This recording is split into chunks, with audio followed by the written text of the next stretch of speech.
going.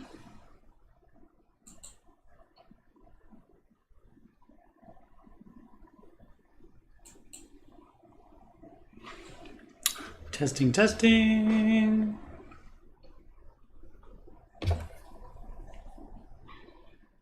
Testing, testing.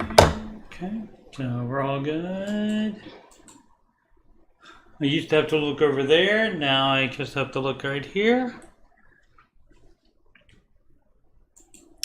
Why is it so...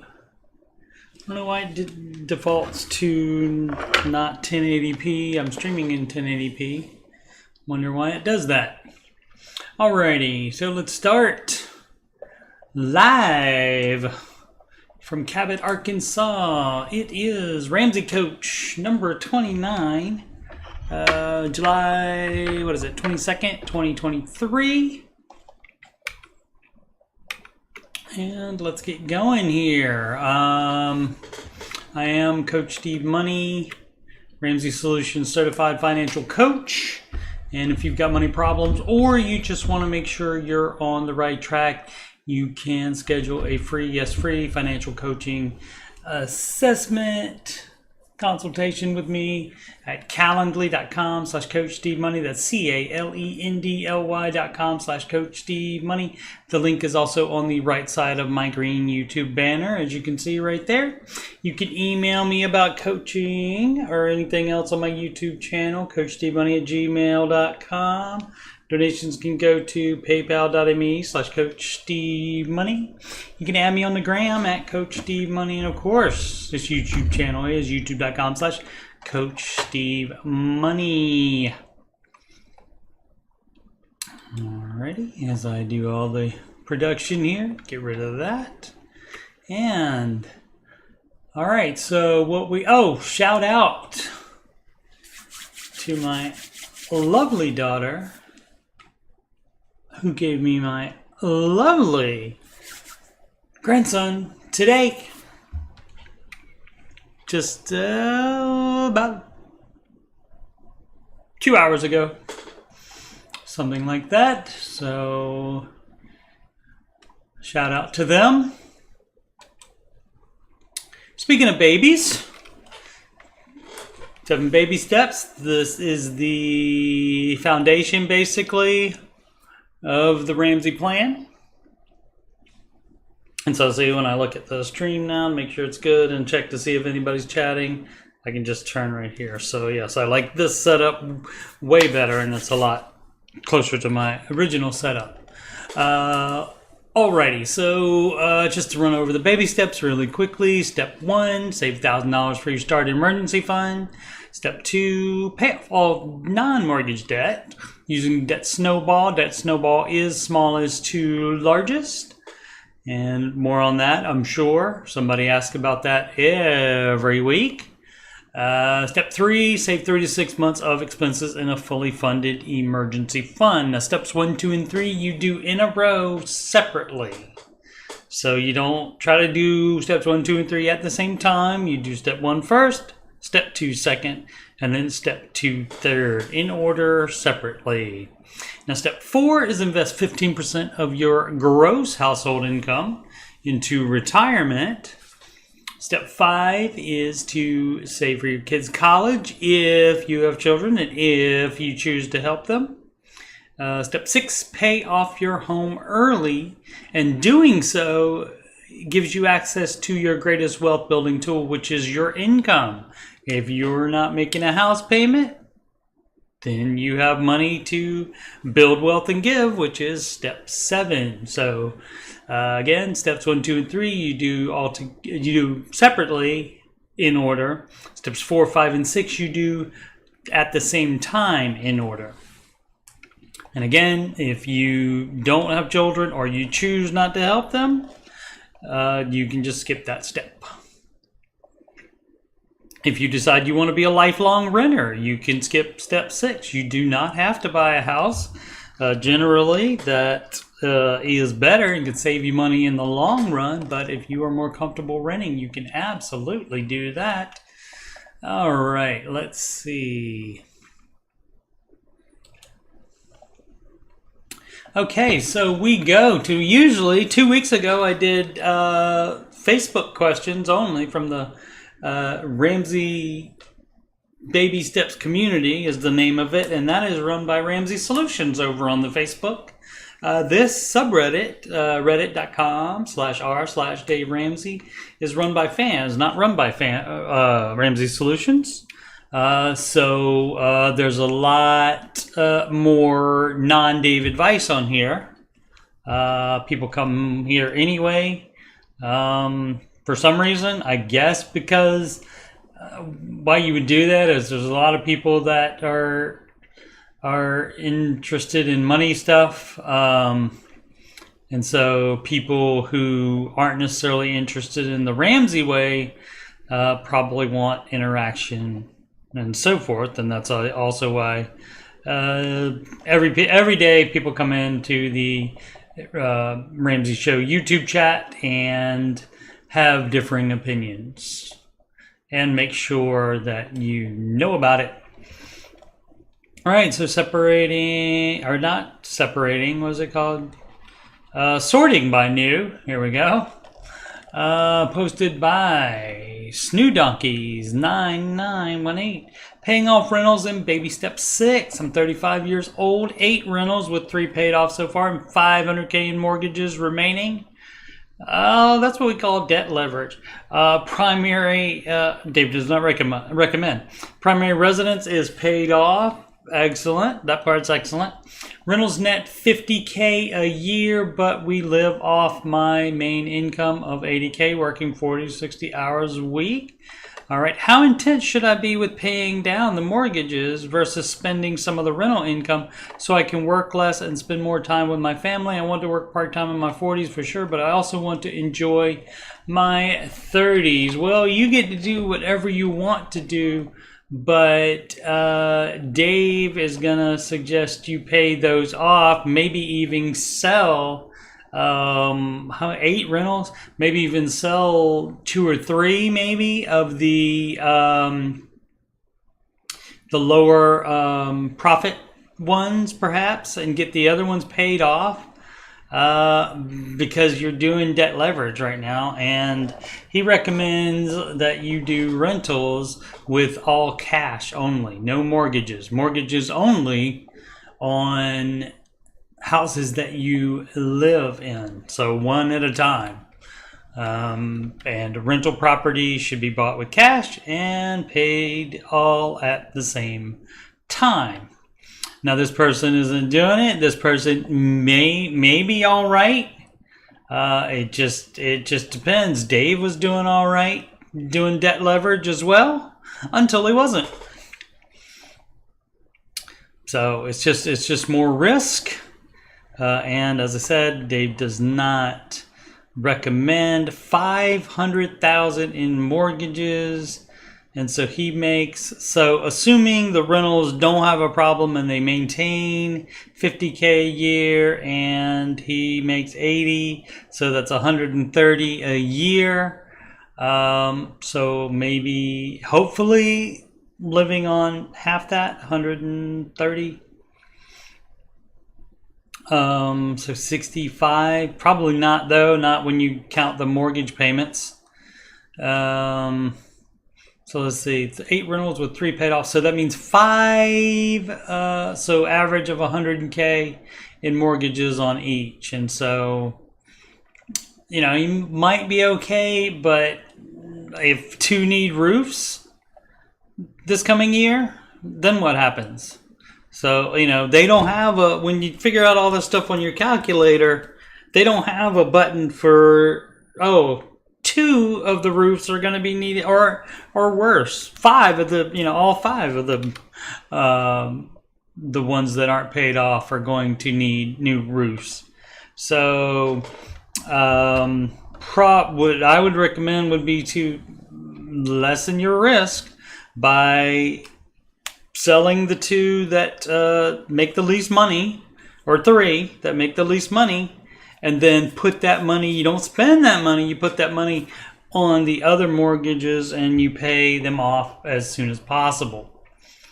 So 6 comments on that. I'm sure there's all kinds of let's just see. Let's just see. Just to show you what kind of, if you're not familiar with this Ramsey's Dave Ramsey subreddit, what it is. If you follow Dave Ramsey Pan, you know you shouldn't have a mortgage at all. Exactly. Being Dave adjacent isn't the worst thing in the world, right? 50K in annual income for me, right? Until 3 of them need roofs in 1 year. Yep, until 1 or 2 tenants doesn't pay. Exactly, you can't evict them, and strict tenant laws don't allow you to evict.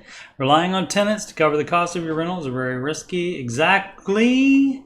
Keep living off your 80K. Exactly as well. Live under your means, and if you can, live pretty well under your means as well. So, okay. This is exactly what I was thinking about. I wanted to be intentional, like Dave says. Well, it sounds like you're intentionally doing debt leverage now, which is something Dave doesn't recommend. So, and this is the OP. This is the person that originally posted Snoo Donkeys. So there we go. So you get you get both kinds. You get all kinds of different financial advice in here. But I like to read it and read the questions and then give the Dave advice, because that's what I think. I mean, people always come in and say, why are you, in the YouTube channel, and they say, why are you so, adamant about doing it Dave's way? And I'm like, well, it's the Ramsey Show YouTube chat. Some people might want to know Dave's advice that come in here. So anyway, but some people always got to be different. Instead of seeking out a debt leverage channel, no, they like to go in the non-debt leverage channel and talk about what they think is best. All right, this from Humongous. I get it. Baby step 3 specifics. All right, again, baby step 3 is save 3 to 6 months of expenses in a fully funded emergency fund, and nobody can tell you what that is, because there are 2 variables there that we have to know before we can tell you what amount that is. We have to know how many months you want to save. And if you have no job or life drama, you can do 3 months is fine. Especially single people, 3 months is fine. If you have a family, if you have spouse and kids, then maybe you want to do closer to 6. But anywhere in there, that is whatever you want to do. And if you sleep better at night with 6, that's great. But you can do it anywhere in there. People have 3.5, people have 4, people have 4.2. Any amount that you want to do between 3 and 6 months. Dave doesn't want you to have more than 6 months of expenses in a fully funded emergency fund, because that keeps you from progressing on the rest of the baby steps. And the idea is to get through them. The other variable is the amount of your expenses. Everybody's expenses differ.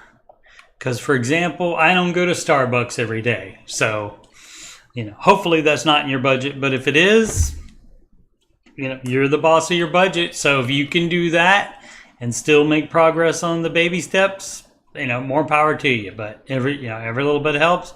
And Starbucks is something that you can cut out. What up, Sid? What up, Aslan? Doing a little earlier today. Thought I'd try that. So that's good. Get some people in the chat.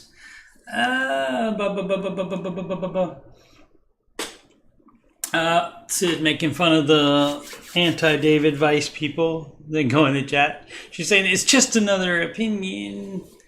Let's see. So it says when the mortgages... I should use glasses. When the mortgages are gone, you can spend all the time with your family that you want. Exactly. Exactly. Get rid of the risk, then enjoy the fam. All right, what is this? Baby step 3B specifics. Oh, I didn't have to click on that because we saw it all. I thought it was going to be longer. That's what you said. I'm approaching the end of baby step 2 and looking ahead to baby step 3. I know the guidance is to have 3 to 6 months expenses saved as a fully funded emergency fund, but what exactly does that mean? Oh, I explained it too early. I just explained it. I thought this was going to be something different. I thought it was going to like actually ask for specifics, and it's basically just ask. I already gave the answer. I think, does that mean bare bones, gazelle, energy, living expenses to survive, or does that mean typical, comfortable lifestyle expenses? Oh, that is an interesting question. Okay. Do I include things like income tax withholding? No, because you base it on your net income. You base your budget on your net income, not your gross income. So you don't have to plan for things like that. That makes it easier.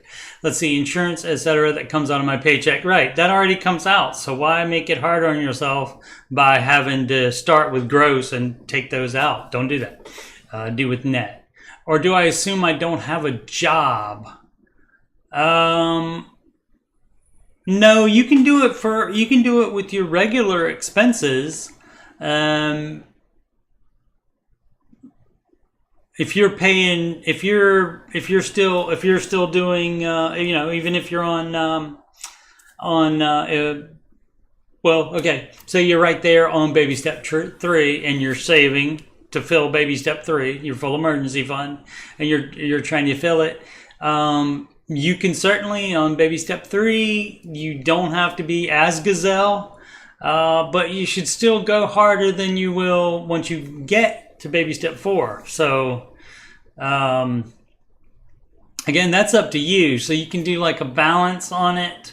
It's not as bad as when you're in baby step 2. Your situation isn't as bad because you are no longer paying off debt. So everything, basically, you're paying yourself then.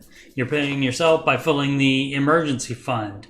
And so, again, typical comfortable lifestyle expenses. Again, I would not put Starbucks every day into the budget while still saving for the full emergency fund. And so I would still try to keep the expenses down until the end of baby step 3. And then 4 is when you can start like doing vacation budgeting and so forth.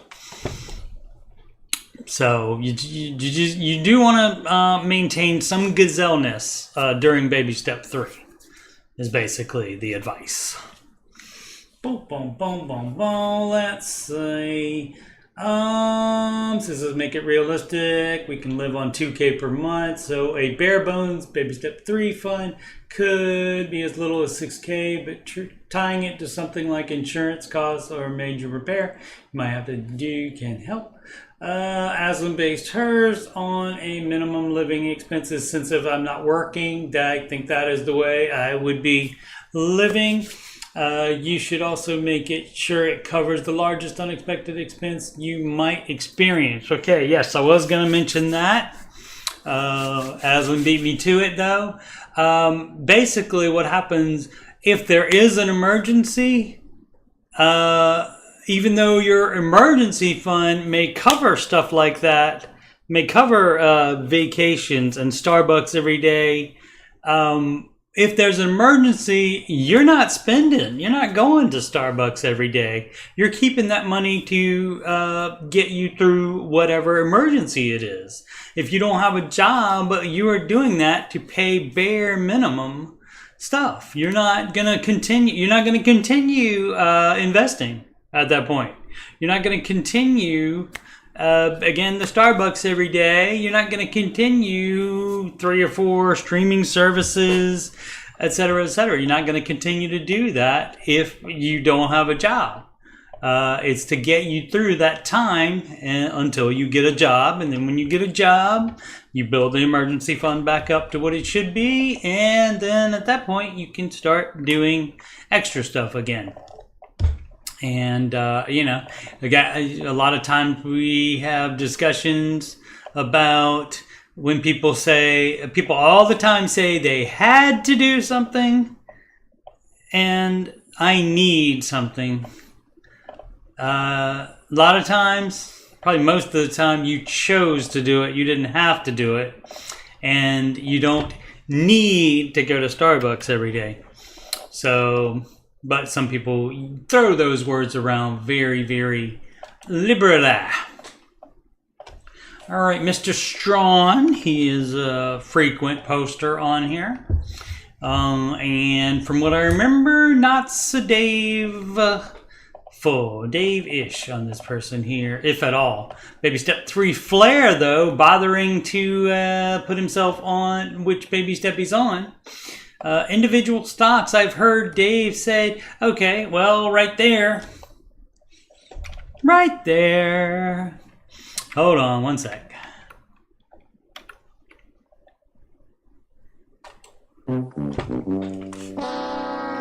Okay, so right there, baby step 3, individual stocks. I'm gonna take a look here. Baby step 3, say 3 to 6 months of expenses of fully funded emergency fund. I don't see anything about investing anywhere in here. I wonder why. No investing there, no investing there, no investing. Oh, it's in step 4. Oh, that must mean you have to have step 3 done first before you do that.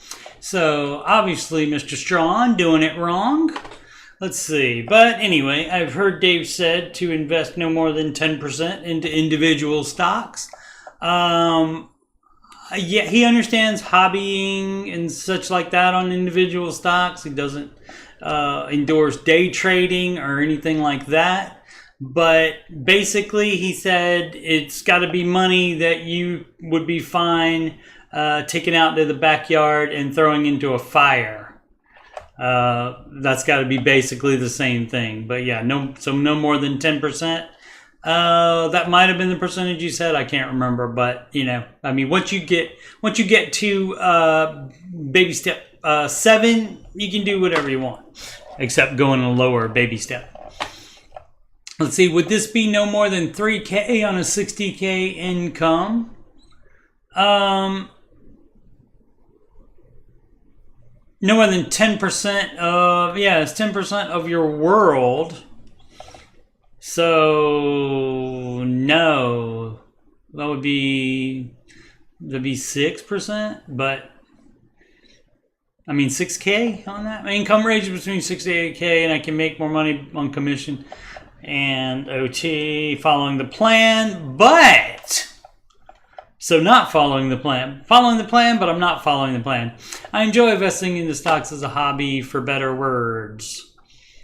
I will still invest my 15% for baby step 4. Also, again, that's not what he recommends. That 15% should be going into to finish the emergency fund.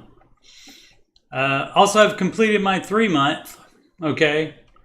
So pushing to a fully funded 6-month, okay? Well, if 6 months is so important to have, you know, if you said you were just gonna do 3 because your life's fine, that'd be fine. Sure, go ahead and invest. But he's still not gonna invest more than 15 if the house is not paid off. Or if you haven't even addressed kid college yet, if that applies. This reminds me also of the people that have a 6-month emergency fund and then they find some kind of deal or CD rates go up or something like that. And then all of a sudden they don't need a 6-month emergency fund. They just need a 3-month at that point. Well, why did you have more than a 3-month emergency fund to begin with? So that is illogic. And anyway, I appreciate the support from the community. Thank you in advance. Yeah, again, you're not following it. You can do whatever you want to do since it is your money. But Dave does not recommend doing any of that.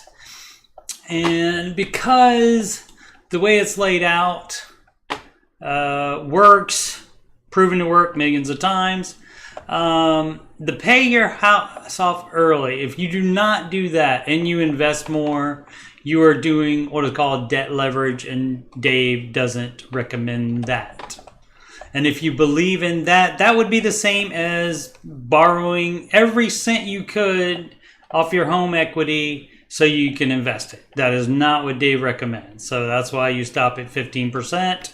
And then you have money to get that house paid off early. Then you get to step 7, and then you can invest whatever you want. 100% if you don't have any expenses. Alrighty.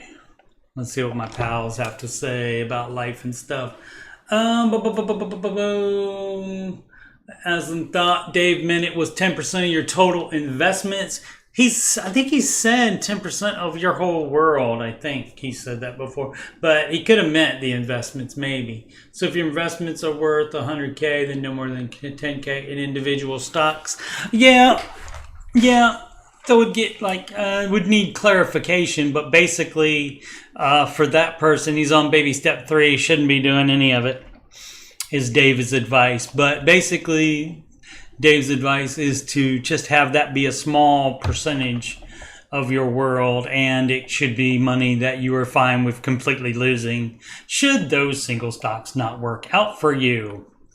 All right, this is from Imperial March. I get it. You see what they did there? Baby step 4. Baby step 4. Flare there, and that of course would be invest 15% of your household income, and that's gross household income, into retirement. Can you save too much for retirement planning for a long career gap?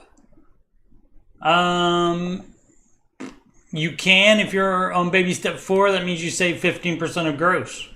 So currently I work for a large company, make decent money, around 60K base with bonuses for travel. Edit, bonuses fluctuate but can lead to an extra 20 to 30K per year. My fiance, that's from Raising Arizona, my fiance works in the same industry and has the same income and opportunities. Once we get tired of hoping around the country is a different thing. Need 2 P's there. My friend, hopping around the country, we will settle down maybe 2 or 3 years. We both want to have a large family, think 6 kids.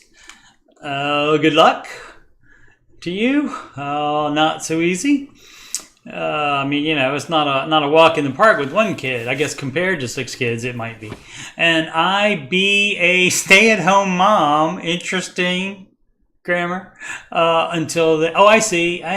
It's future tense. So, and that I would be a stay-at-home mom until they are old enough for school. That would put me out of the workforce for a minimum 12 years, if not closer to 18 or 20. Yeah. Is it better now to focus on my 401k and load it up now to prepare for having minimal contributions for at least a decade? Edit, currently at 15%, maybe pushing it up to 30. No, future plans like that do not change the baby steps. Keeping investments to 15% and using all extra to pay off the house means you will get that house paid off, and then eventually you won't have that mortgage payment, and then that you'll be able to add to investments later. But you don't change the baby steps for plans like this.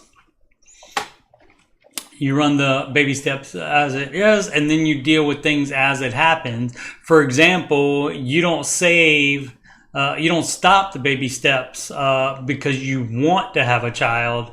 You pause the baby steps and go into stark mode when you actually get pregnant, is when that happens. All right. No comments on that one yet.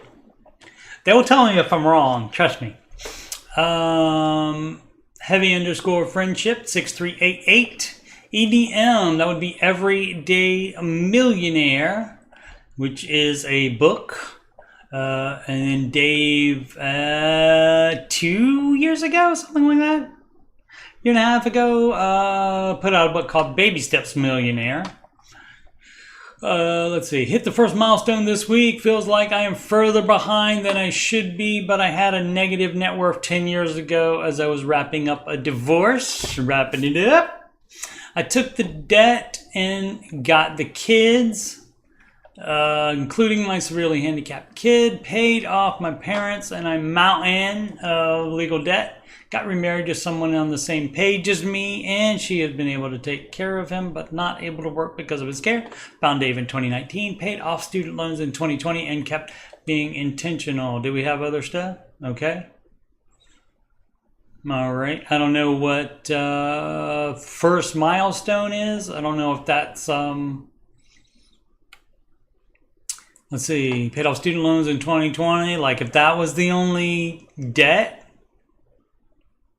So probably not, I mean, depending on house, maybe not a millionaire yet, but it's, let's see if he, yeah, it doesn't say. So it doesn't say what baby step. So, but I mean, definitely having paid off the student loans in 2020, hopefully completely out of debt and at least working on full emergency fund, if not further along than that. So excellent. That's always good to hear.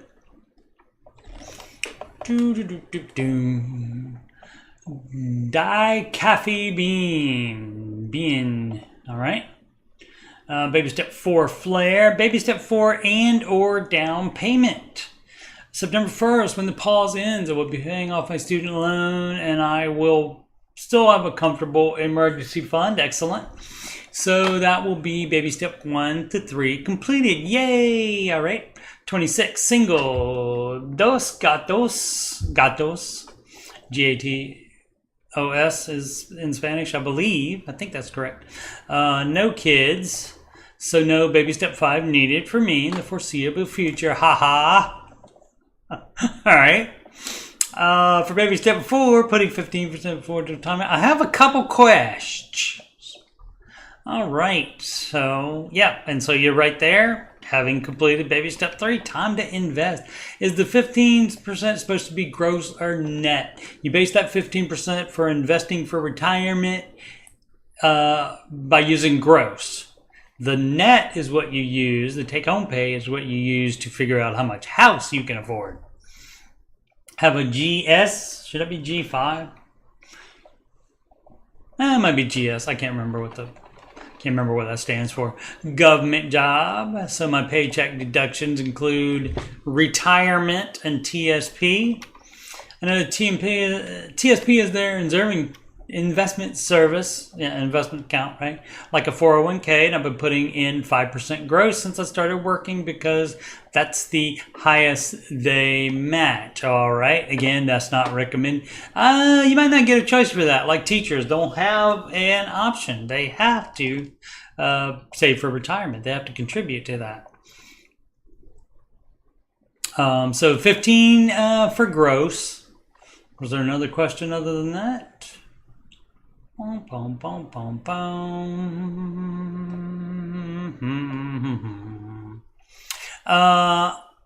if that's more like a pension, it's not going to make as much as the market does, and so you count it for half. But I think in a TSP, I think it is actually, you can do mutual funds in those. I believe it just depends on what investments you have a choice of. So if they're not that good, then you want to count that percentage as half and make up for the rest of it in a Roth IRA. Would be the dealio. You can have both a 401k and a Roth IRA, and in this case a TSP and a Roth IRA. Nope, no other questions. I don't see any. And or down payment. Oh, maybe there is another. There is more to it. They just put a space in there. So the retirement deduction is 4.4 of my gross pay, but I think that's the mandatory FERS. I don't know what that means. Deduction that they take then they will return as my pension after retirement. Please correct me if that's wrong. Does that count toward my 15%? Yes. But again, if it's more like a pension that's happening there, that would be counted as half of that amount. To get to the 15% is someone with zero understanding of the investment. Or would it be a terrible idea to just up my TSP contribution? If the investments in it are doing 10% a year annually, then sure. At the beginning of the year, but you may want to do a Roth IRA with at least a little bit, and so you can see the difference in it, and then you can change it. Let's see. At the beginning of the year, I started using Neighborhood Federal's automated digital investing service just to see how it worked. Okay, I haven't put in much, just $1,000 to start, and $100 a month since. It's had about 9% gain year to date. Okay. Would that be a better bet over TSP? See what the TSP has made, average per year. I currently just have a regular investment account, but they also have IRA options. I am not sure what the expected return is for those. It's not it being in an IRA doesn't change the investment. So you just have what you have as a regular investment account, as a brokerage account, not tax advantage. That means the money that you put into it, you've already paid taxes on it. You've paid your income taxes on it through deductions, and you'll owe on the amount. If there's anything extra that you have to pay when you file your taxes, you'll pay the difference on that. So it doesn't change the investment. Like if you have, say, Dave doesn't recommend single stocks, recommends mutual funds, but just to make it easy, say you have Intel stock. If you have Intel stock in a TSP or in a Roth IRA, that's going to be the same gain. So it doesn't change it. A lot of people do get confused by that, and they do think, oh, I got a 401k and that's all I got to do. No, you have to pick investments unless your employer only has one option for you. You have to pick investments in those differently named accounts. Just it being the differently named account does not automatically invest you in something. So you could open up if you open up a Roth IRA, say at Fidelity, if you put money in Fidelity and you don't make money or they go out of business, don't sue me for recommending them. But I haven't had any problems with them. So if you open up a Roth IRA account at Fidelity, and lost my train of thought. Oh, if you open up a Roth IRA account at Fidelity and you transfer money from your bank into the Roth IRA account, and you don't do anything else, it's just gonna be put in basically their equivalent of money market. You'll get a small percentage on it for interest, but that's it. You actually have to, once the money goes in there, you actually have to buy, and you can set it up to do it automatically, of course, but you do have to set it up to buy or manually buy investments, like buy specific mutual funds, if you're going to follow Dave's advice. All right, I was also wondering which baby step is supposed to include saving for a down payment. I am so glad you asked. Again, forthcoming video coming out once I figure out how to make good videos. Baby step 3B, baby step 0, the missing baby steps. Going to do a video on that. But 3B is saving for the down payment and how that works. Now this again, steps 1, 2, and 3 separately in order. That means you have your complete emergency fund before you start saving for a down payment in step 3B. That's step 3B. So you have your full emergency fund, and then none of that emergency fund becomes part of the down payment savings. That is completely separate. So, and when you start saving for a down payment, 3B and 4, investing, can be done at the same time, but Dave is also fine if, let's say you want a bigger house than you can afford normally and you want to save more or you want to save faster. Dave is fine with you staying out of the market for 3 years. So he'll give you 3 years out of the market and just saving up down payment money. But you can do just a little bit. You can do 3% investing while you save up. So it's up to you. The balance is up to the individual on that. Baby step plan seems to assume you already have a mortgage. Nope. It's just the payoff house early doesn't, if it doesn't apply, it doesn't apply. You just get to skip it.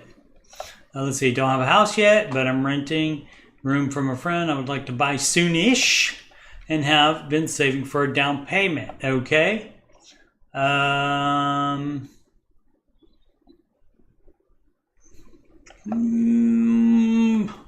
like she was waiting to pay off the student loan when she was sure the government wasn't going to bail her out.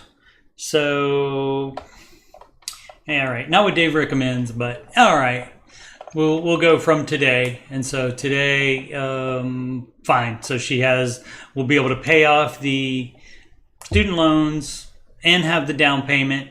And have the fully funded emergency fund and have some more money for down payment. She started the down payment.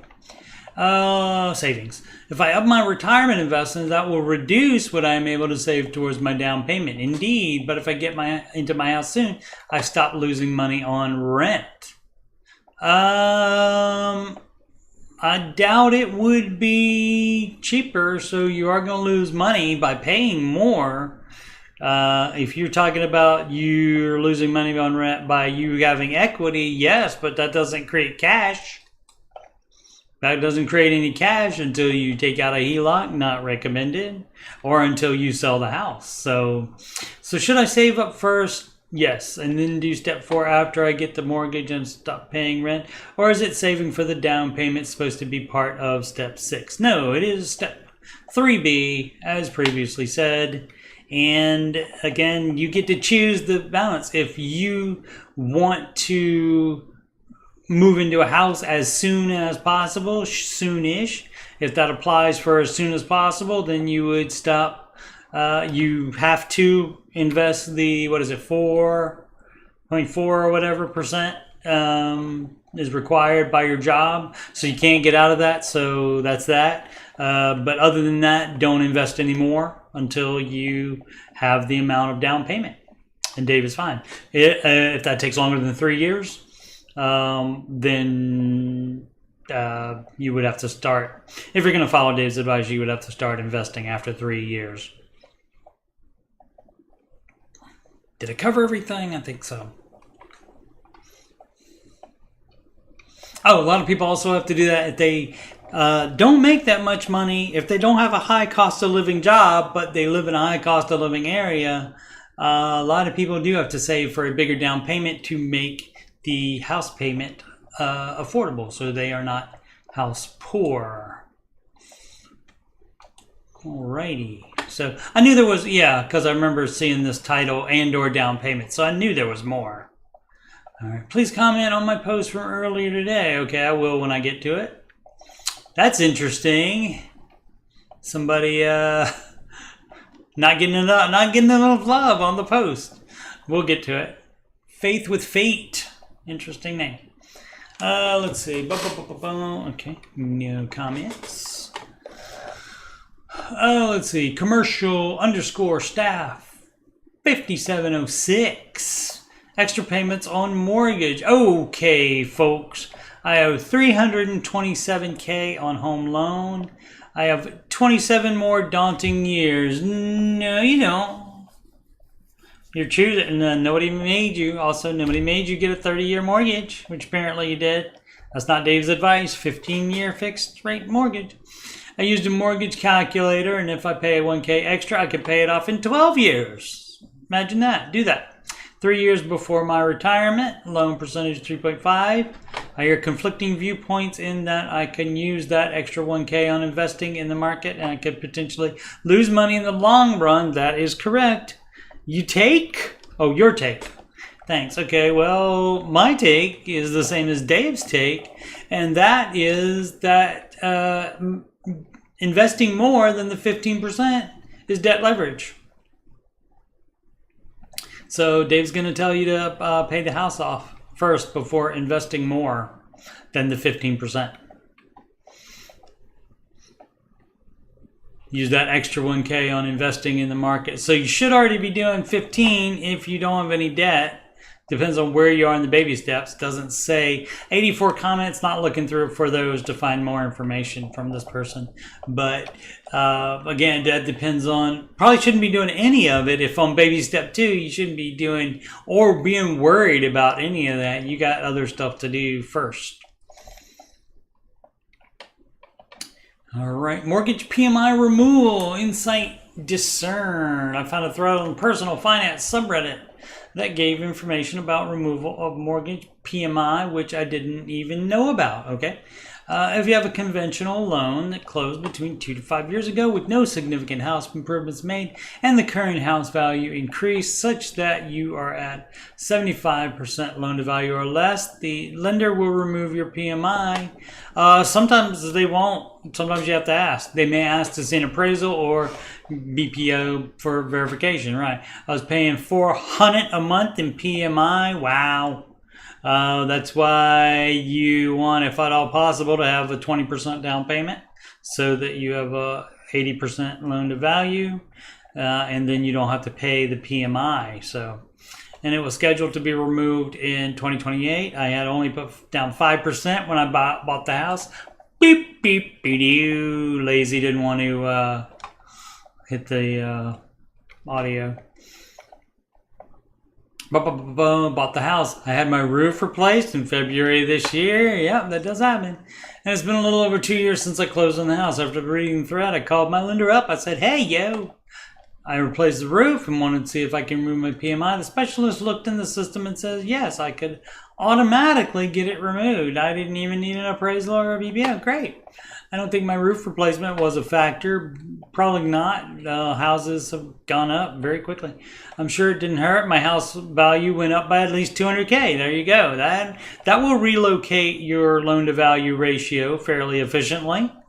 This one phone call literally saved me 25K over 5 years. Excellent. I have more money in my monthly budget to finish baby step 2 quicker now. Good. Don't buy a house on baby step 2 next time. But maybe was not on any baby step when bought the house. You can only start when you decide to start the Ramsey advice. It doesn't matter what you did before. You just have to fix it now. The important points are you have to request the removal. Some of them will do it. I've heard some friends have said their lender automatically removed it without them having to even ask, but I had to ask. And I think most people have to ask. The lender will not automatically remove it based on an increased house value. Also, your payments also are involved in changing the loan to value ratio. Although that does take time, and also your house increased substantially for when you bought it, which most have. It has to be, you have to have a 80%. That's why you put down 20%, so you avoid it. The value on Redfin is a good estimate. Hope this helps others in similar situations. All right.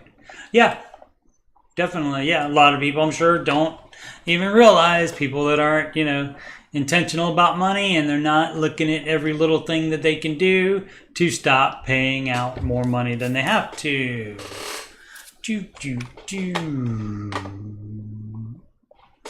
Alrighty.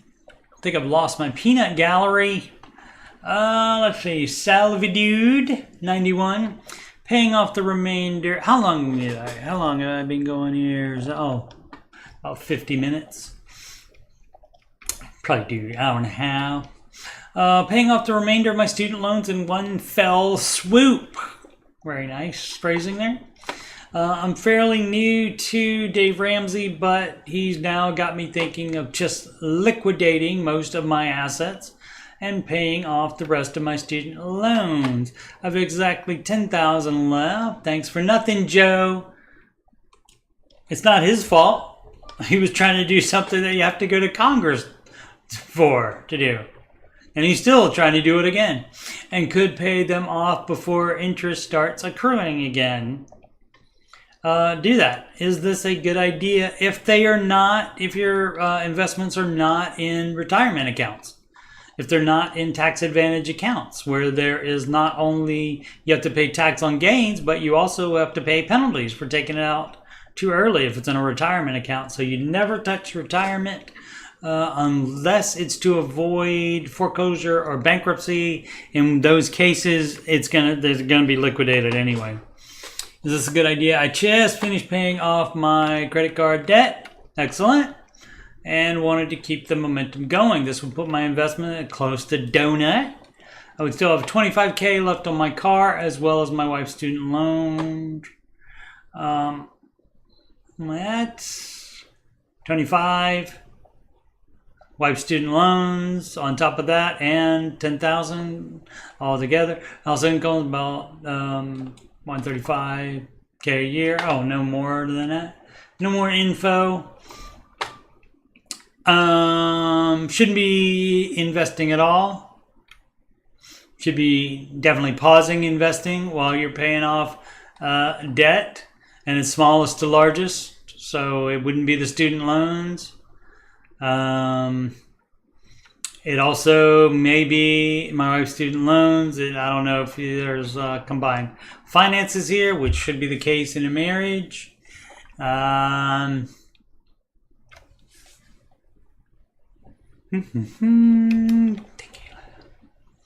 So household income 135 a year. That's good income. So maybe look at the budget again and see what you can cut out again. But what was the good thing? Oh, pay them off before interest starts accruing again. Is this a good idea? The best idea is to follow the baby steps, which is pay out the smallest amount first, which $6,500 is probably might be the smallest. Credit card debt might have been the smallest, so you just keep going smallest to largest. But you would not take the main point of this is you would not take the money out of a retirement account. If it's just in a regular account, like the person said before, which means a non-tax advantage brokerage account, it's not a retirement account. Yeah, you just liquidate that, especially if it's single stocks. Dave, not a fan of the single stockage. Logical underthinker. I don't know what that's like. I can't imagine what that would be like. I'm an overthinker. My son will tell you that. One moment. Might be more baby news.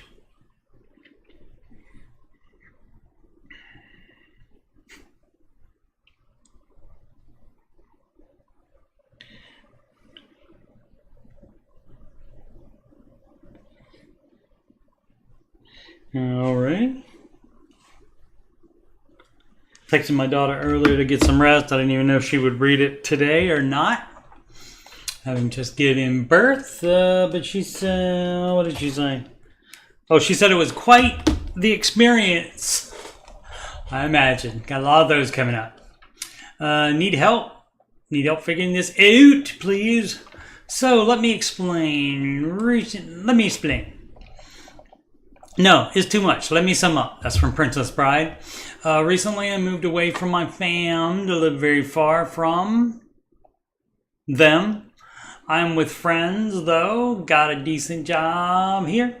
Pays well enough for me to have a living, okay? Only thing is, I recently got sick to the point I couldn't work for weeks at a time. To be honest, I've never thought I would have such bad health for that long. Fast forward to now, I miss so much work. That's why you have an emergency fund to get you through stuff like that. I'm still sick and I need to figure out how to make enough for rent this month as well as paying off my car. I know this is probably not the worst situation I can be in. It doesn't sound great. I just felt like I always had a plan or answer for something, but I'm really down right now. This is my last resort. Please, if someone can help, that would be appreciated. I don't know what to do anymore. I have rent due in less than 2 weeks, and I don't qualify for any loans either. That's good. Loans are not the solution. If you can't afford anything, getting a loan to be able to afford it is not going to help. I was going to try to consolidate my debt, but no luck there. Yeah, so, I mean, it sounds like bad credit, despite trying to use debt. So sounds like a rough deal there. I don't really have many things to sell or pawn. We'll do the one for the time being either. Sell or pawn the things that you can do. That's about it. If you're in a church, talk to the pastor about it. Perhaps they have resources that they can point you towards. Basically, you have to, if you're going to Starbucks every day, obviously don't do that. You have to cut expenses down to the bone, just necessities. And then work as much as you can. I know you said you were still sick, so you have to work as much as you can. You cannot make progress unless you can work. So you gotta get healthy. You gotta stay healthy, and you do the best you can with that. Sometimes it's out of your control. Yeah. So, like I said, as friends or family, you can talk to anybody about it. You don't have to necessarily ask them for handouts and so forth. Just ask them if they know, like, any extra work you can do, or if they have any other, like, contacts or resources for someone in your situation like that. You can also call your landlord, let them know in advance the situation, and maybe you can work out something with them, that kind of thing, as well as anybody else you owe. But 4 walls are first. You would take care of that before making any debt payments even. So much luck to you. Prayers. Campodi Smooth 4946. Every dollar app? ? Don't get me wrong, I really like the app, but I get more features from Mint without paying. Well, just use Mint.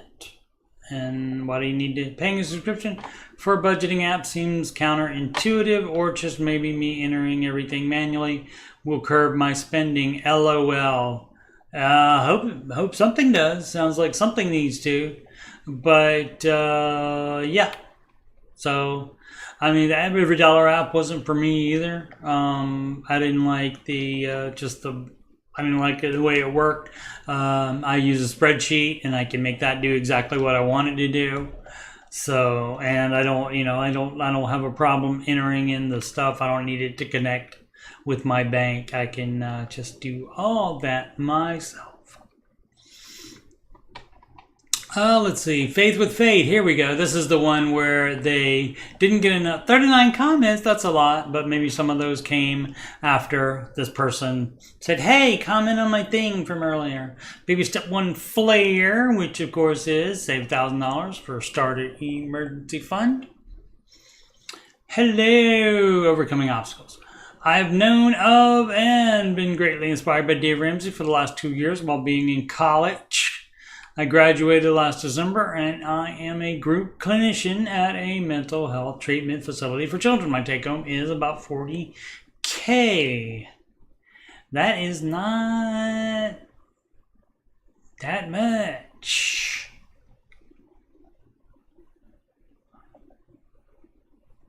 Hope he graduated from college, too. I hope college didn't cost that much. Let's see. Wife, 24, 24 male, both 24, just babies, have at least 20K in debt, and about 35 to 40% of that is credit card debt. So the debt for college isn't that much then. Great. Most are not counting it. We've been on baby step 0 for the first half of the year and have gotten our bills under control. Excellent.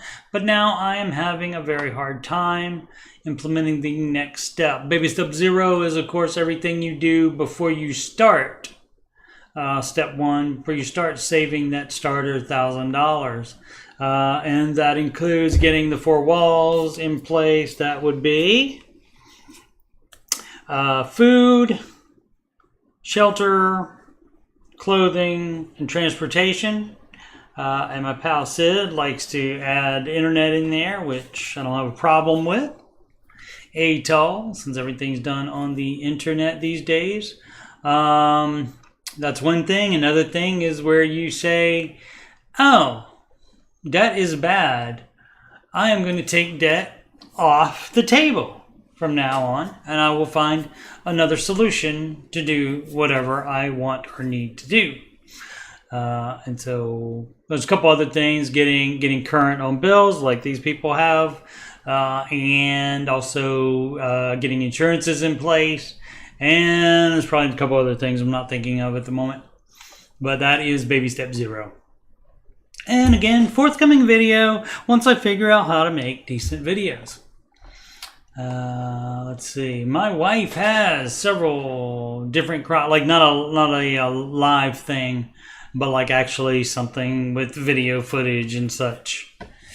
And maybe even the fun, where they everything that the narrator says, getting someone other than me with my voice to narrate it would probably be a good idea. And also, like I said, getting all the words put on there as well. That would be fun. We'll see. My wife has several different chronic health issues that prevent her from being able to work and any job on a consistent basis. So all we have is my income for the foreseeable future. The debt collectors call me every day, sometimes multiple times, and I am feeling pressure. Well, if it's in collections, those go to the end of your debt. If you have everything in current that's current, and you're staying current on all the stuff that's not in collections, you do that and you pay those off first and let the other ones sit. And then, like, if you get a little pile of cash from somewhere, and you can call any of the debt collectors and ask them if they would like to take that as pennies on the dollar. You will give it to them. If they say no, we need more, you say, oh, that's fine, okay, I'll call another debt collector and offer it to them. And that's what you do. Getting an extra job isn't sustainable because I'm the primary caretaker for my wife, who has trouble cooking, cleaning, and just needs different needs that require me to cap off my hours that I'm working to 50 hours per week. Okay, have the freedom to consistently get overtime at my job due to the need. I'm working 10 hours a day. If there's like anything you can do at home, like where you can do it, any way to do money, like the user testing stuff that I do.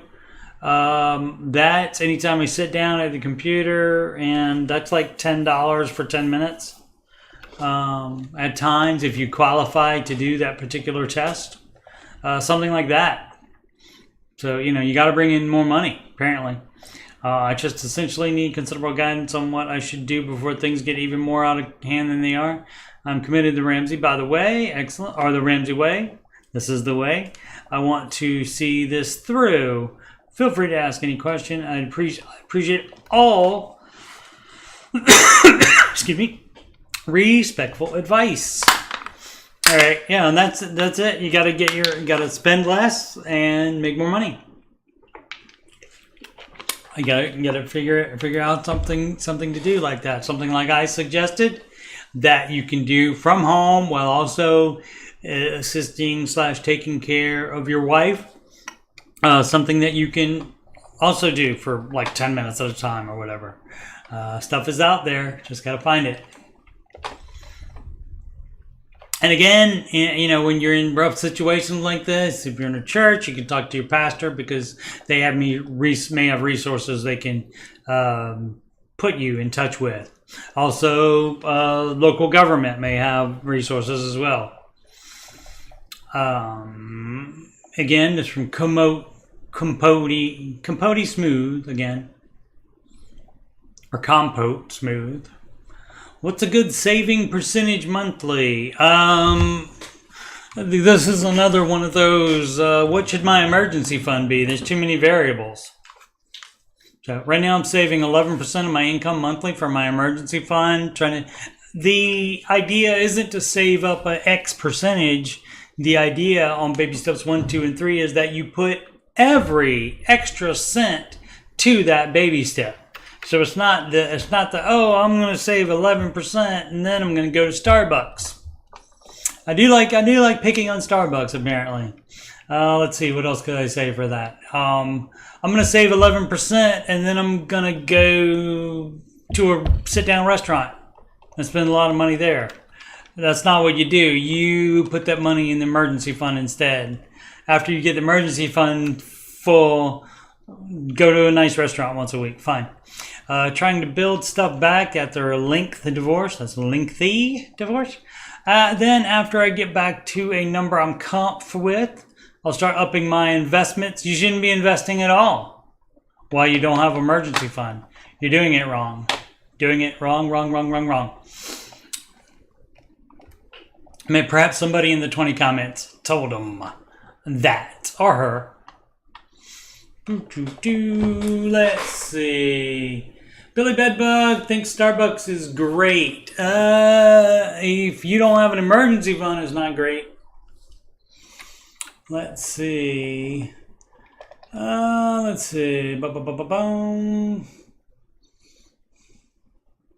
Billy Bedbug on baby step 2, then no Starbucks for you, sir. No Starbucks. That $6 a day adds up, or however often you go to there. From Luke Cage, 212.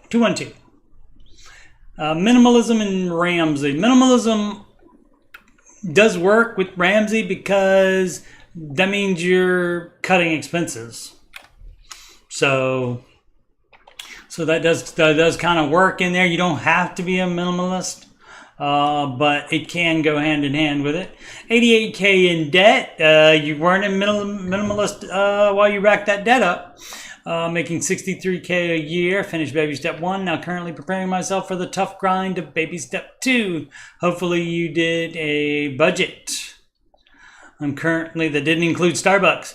I'm currently in the process of finding a part-time job, which pays me weekly. Okay. It doesn't have to pay weekly. Why can't it pay every 2 weeks? That doesn't affect the amount that comes in. I mean, you may want it to come in every week, but why would you turn that down just because it's once every 2 weeks? I was just introduced to minimalism on the YouTube and wanted to know, does it go hand in hand with Dave Ramsey's program? Anyone doing minimalism? Yeah, unless it's costing you extra money to be a minimalist. So that would be the only thing. If it's reducing your expenses, yes. If it's increasing your expenses, no. And like that would be something like, trying to think of something like that would normally be good or would cost you extra money. Like if it costs you money to recycle. I got no problem with recycling. That's fine. I do it myself. I used to take stuff home from work because we threw away so much stuff at work. I used to take stuff home from work to recycle along with my stuff. So I have no problem with that. But that didn't cost me any extra money to do that. So if it cost you extra money to do that, then no.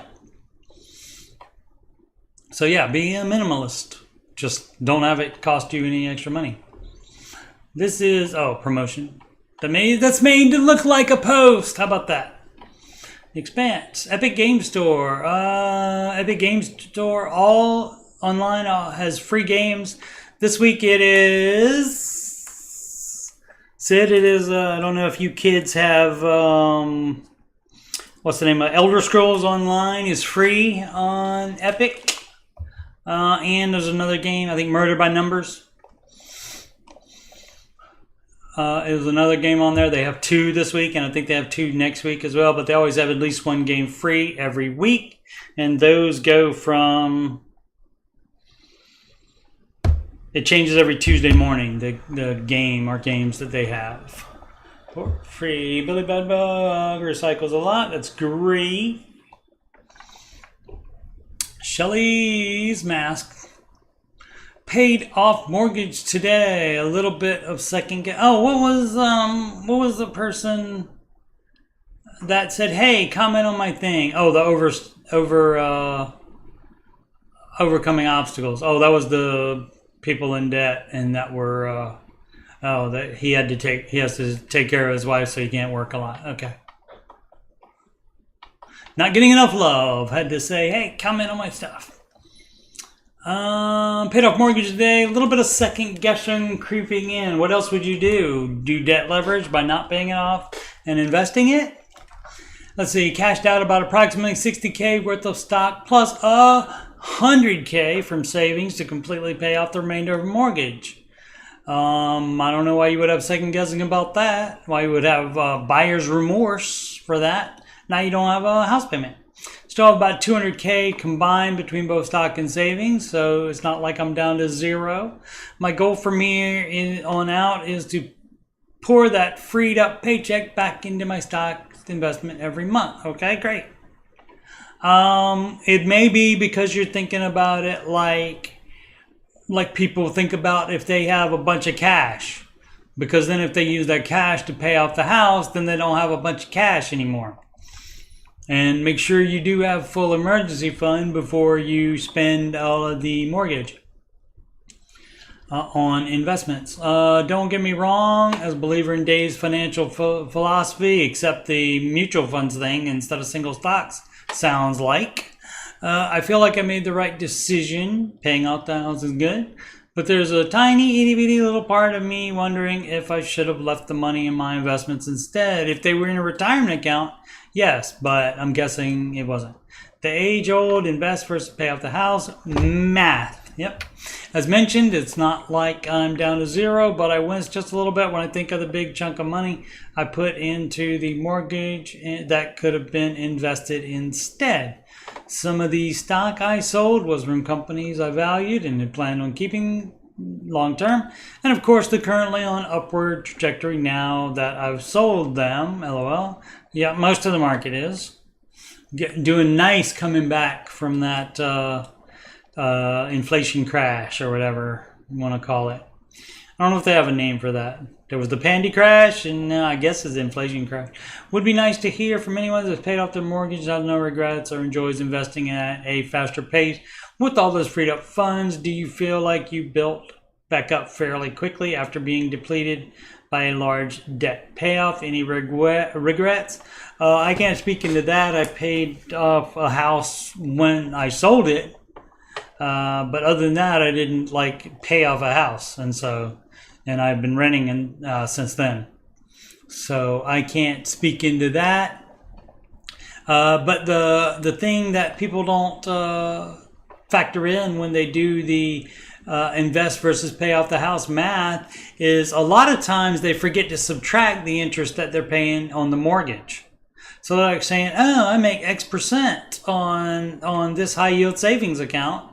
I make X, it'll make X percent in the market." Yeah, but you got to subtract from that percentage. You got to subtract it. So it's not as big of a gain as you think it is. Because most people don't subtract that. They don't think about that. They just think about the gross investing number before subtracting the mortgage percentage, interest rate. So you do have to do that. And what that is basically is also that is trying to fill a bucket that has a hole in it. Instead, you pay off the house, you patch the bucket first or buy a new bucket, and then you don't have a hole in it. And then when you invest, you get all of it. But as far as speaking to especially in particularly to as far as paying a house off and then I would imagine it would be great. But still, even when people have done that, though, they do have it because, especially the ones that had cash sitting in the bank, and now they don't, but they do have a paid off mortgage, so they like the idea of that cash sitting in there.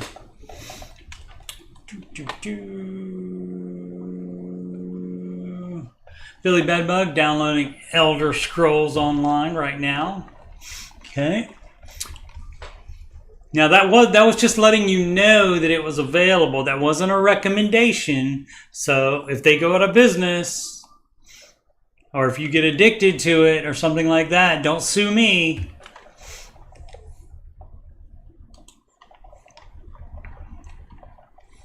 Because apparently you can sue people. You can sue people for anything, but apparently one of them is for if you recommend something and that company goes out of business. Let's see. Chitty Ariana Grande. What was the 3.2 million loss? On the show yesterday, Dave talked about a project he liked the idea of, but turned out to suck. Anyone know what that was? 32 comments, not going through that. I do not know. I did not hear that. Did not hear that call. I don't get to hear much of the show these days because of work. So I didn't hear that call, and I'm trying to think of a 3.2 million thing that Dave has lost in. Because normally he doesn't. I wonder if he even invested in it, or he passed and it lost that much for somebody else, maybe. I don't know. Normally he doesn't buy real estate unless it's a really, really good deal. But I'll only put these on so I could hear the do. If I hit that, I haven't been hitting it. So what time is about another 15 minutes probably, unless I feel like talking more. This is from Snoo-56708 Budget Help. We bounced our checking account over the last 3 paychecks, and we are trying to figure out how to get started. Stop spending more than you're making. Cut expenses to the bone until you figure out a budget. We were definitely spending more than we brought in. Yes, that's how checks get bounced. And we've canceled some things already. Excellent. But we'd really like some help suggestions. We cut up all the credit cards. Excellent. But we are considering bankruptcy because this is just overwhelming.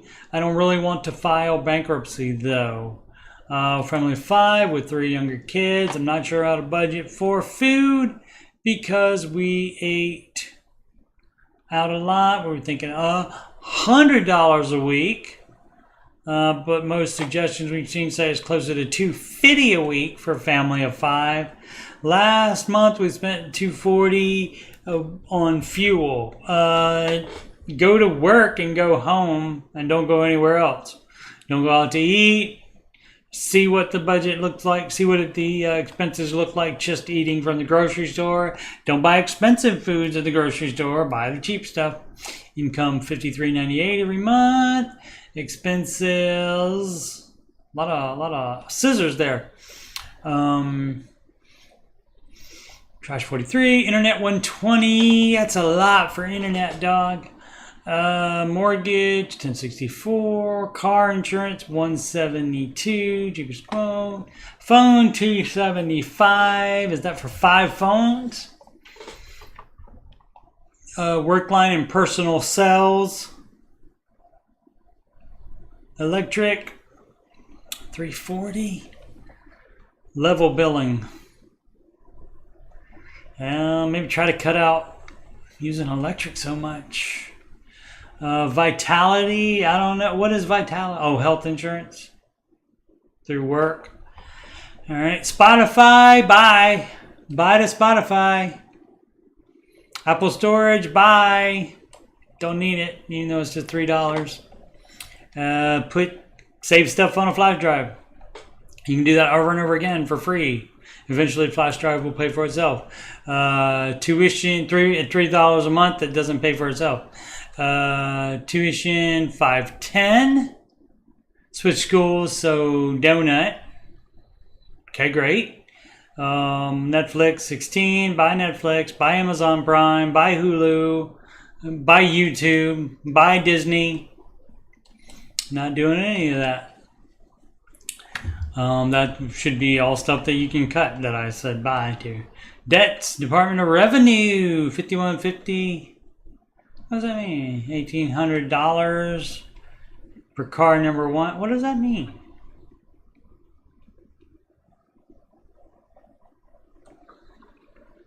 I don't know what that means. Is that tax on the car? Property tax on the car? 142. Lots more expenses. That leaves us with 1,121. Okay, try to make it more than 1,121 by cutting out the stuff I suggested. And 240 for fuel. Don't assume that that's what you have to pay. Make sure you're not driving anywhere. Make sure you combine trips. You don't do a separate trip to go to the grocery store. You go before or after work. After work, probably, since you're heading home, would be better. Especially if you work from home. Sounds like if you have to pay for a work line.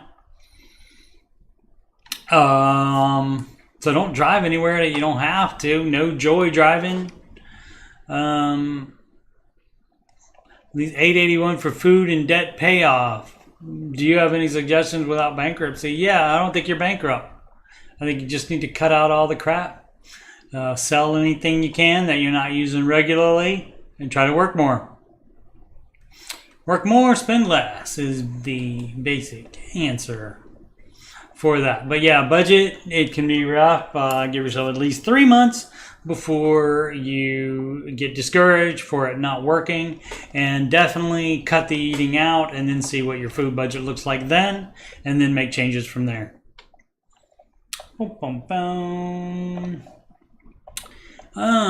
This is Wild Wild West. The Wild Wild West _8.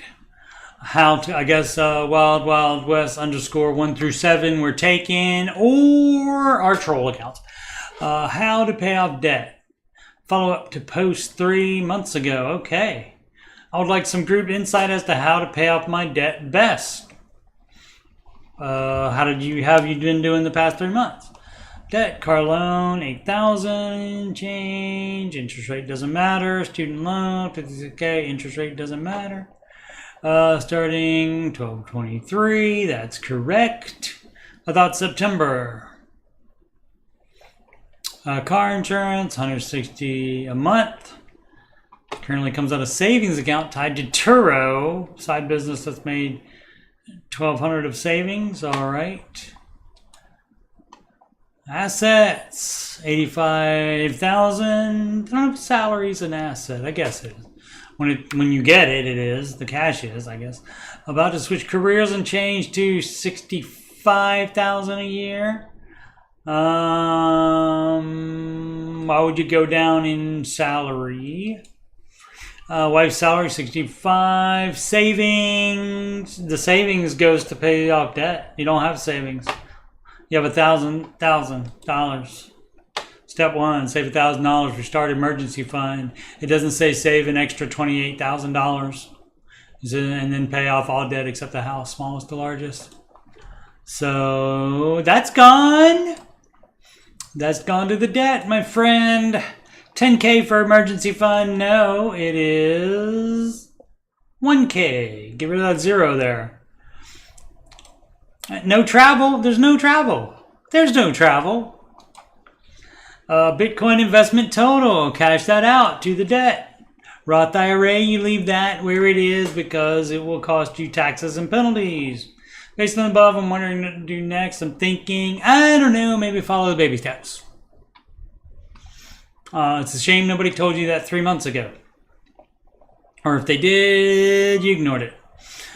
Based on the above, I'm wondering what to do next. I'm thinking in order, pay off first car loan, then 12K loan, leaving 41K, put 1,500 wife salary, which you save on that.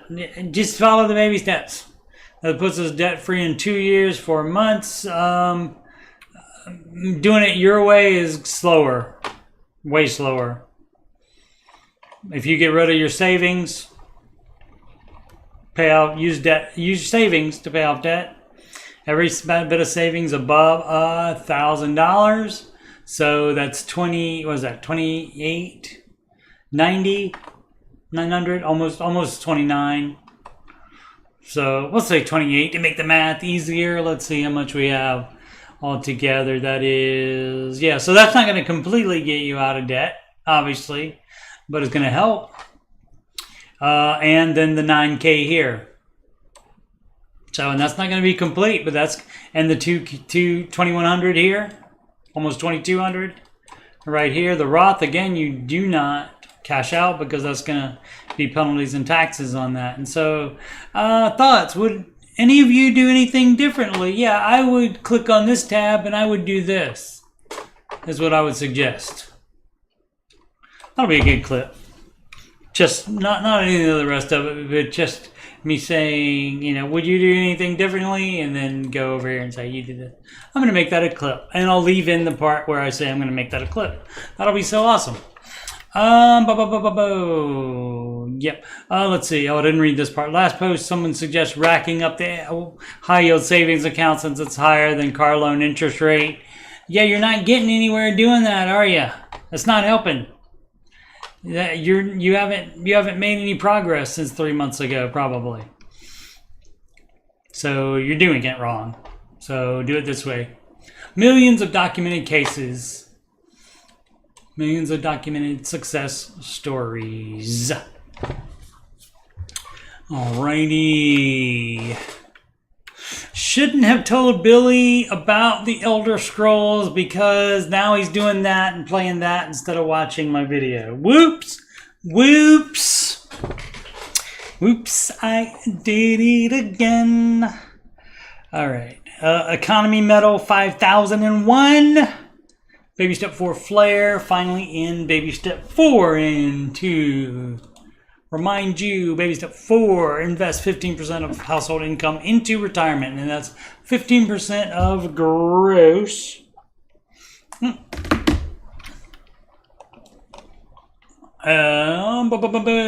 grateful I found Ramsey earlier in the year. It's been a roller coaster of emotions and life transitions. I'm so grateful for the new jobs I got. Excellent. With great people. Excellent. Doing things I find meaningful. Excellent. And finding such a bright beacon of optimism. So excellent. Knowing I can invest and one day be a millionaire. Absolutely you can. Been singing that I want to be a millionaire so blankety bad song to myself. I don't know that one. I don't think I know that one. I might have to Google that later. As I sit home and not blow money. Haha, appreciate you all in this great community. Excellent. That is so excellent. So yeah, you do get this on this subreddit as well as in the Ramsey Baby Steps community on the Facebook. You do get people sharing their success stories, and that's great. This from Wiki 1978. Baby step 7, flare. And that would be, oh, the check finally cleared. Oh, another success story. We got the last of our debt paid off today. Oh, except for the mortgage. Okay. Well, then you're not in baby step 7, my friend. But maybe that's what the question is about baby step 7. My wife and I had a hard time with the Mohila. I don't know what that is. Getting our extra payments to go through. But we finally cleared out $19K today in the student debt. Okay, we had to use our bank's bill pay to send out a check for the mail, and it was nerve-wracking. It's a W in front of that, but it finally cleared. I estimate with pay down about 150K so far. Okay, English maybe second language. I don't know. That's still better than my whatever this person's language is, or just mistakes. So, but anyway, I guess that's good. You're not on baby step 7 though if you have a mortgage still. So last one debt paid off except for the mortgage. So you're in baby step 4. Do baby step 4 before baby step 7, definitely. 4, 5, and 6 done in order at the same time if they apply, which mortgage applies. Don't know about the kid college, if that applies or not, but investing applies. Alrighty, this from Flipping bins. Baby step 2 flare, 6 years, 2 times car loans, and I'm finally not a slave to the lender. Excellent. I'm just posting this as I'm super proud that I have finally achieved something. Excellent. Financially smart in my life. At the ripe age of 41. Better late than never, my friend. After discovering Dave approximately 8 months ago, I got sick and tired of being sick and tired and did a quick Goog on how to become debt-free, and Dave popped up, as he does. It instantly clicked, the simplicity of it all. It is very simple, and that's the beauty of it. And it applies to everybody. Everybody wants to talk about nuance and their little situation. This plan is for everybody.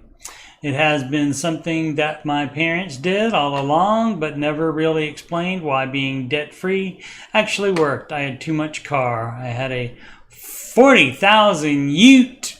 I don't even know what that is. I don't care about cars. And with a $187 payment every week, I was done. I figured out if I sold it, and with the money I had left over, I had to pay a stupid tax of $9K with personal loan. That was it. Okay, $9K loan was taken out on the 5th of Feb, and I knocked that out as of today, the 19th of July, 2023. Now, people often ask about that. Dave will let you take out a $9,000 loan to get out of a $42,000 car. He will let you do that. He will let you trade in a lower loan to pay it off and be done with the payments than to have the higher loan still.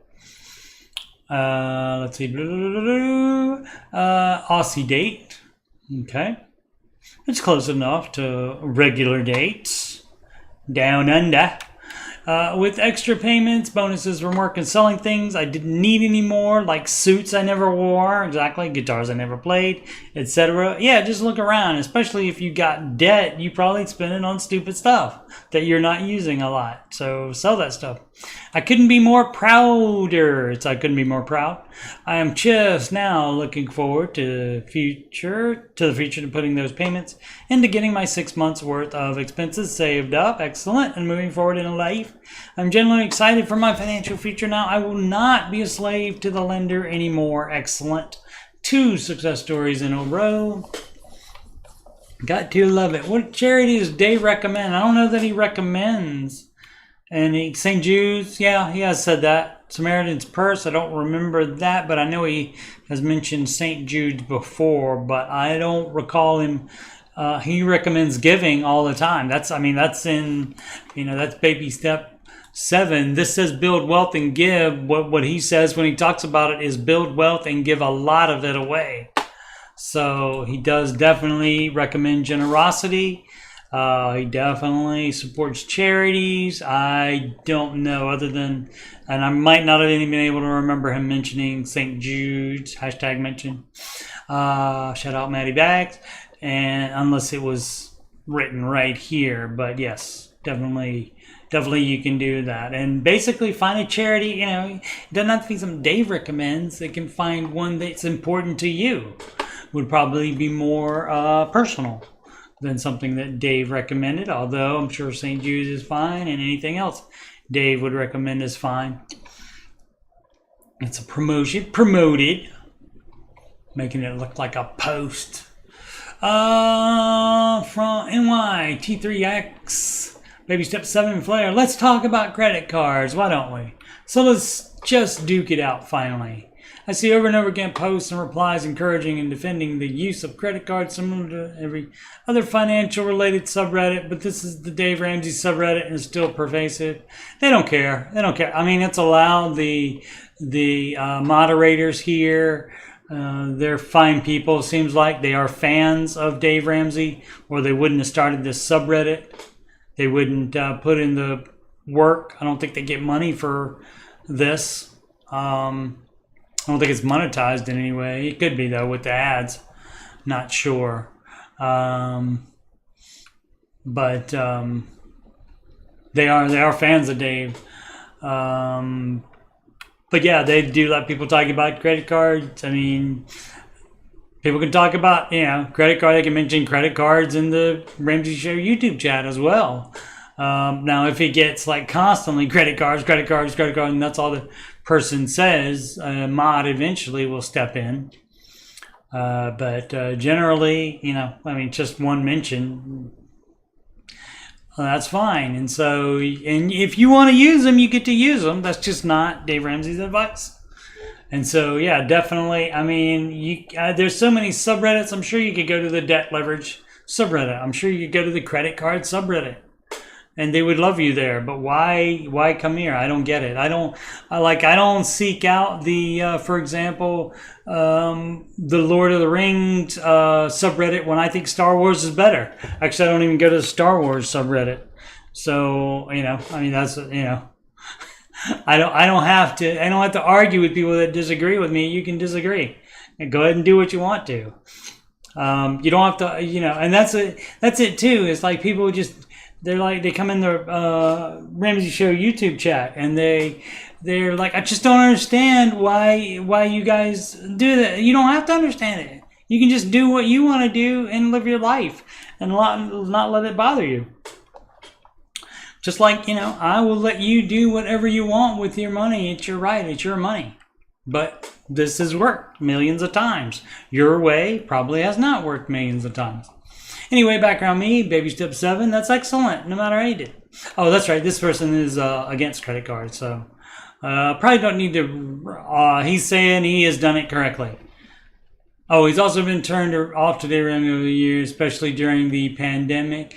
It's more along the lines of his smug and righteous man. Okay, we'll see. What's the difference? What's the difference between somebody coming on here to talk about credit cards and you talking about things you don't like about Dave? What's the difference? There's no difference at all. Just because one's your opinion, so you think it's fine? Illogical, my friend. Illogical. Joke or friend 6. Choosing to be in debt.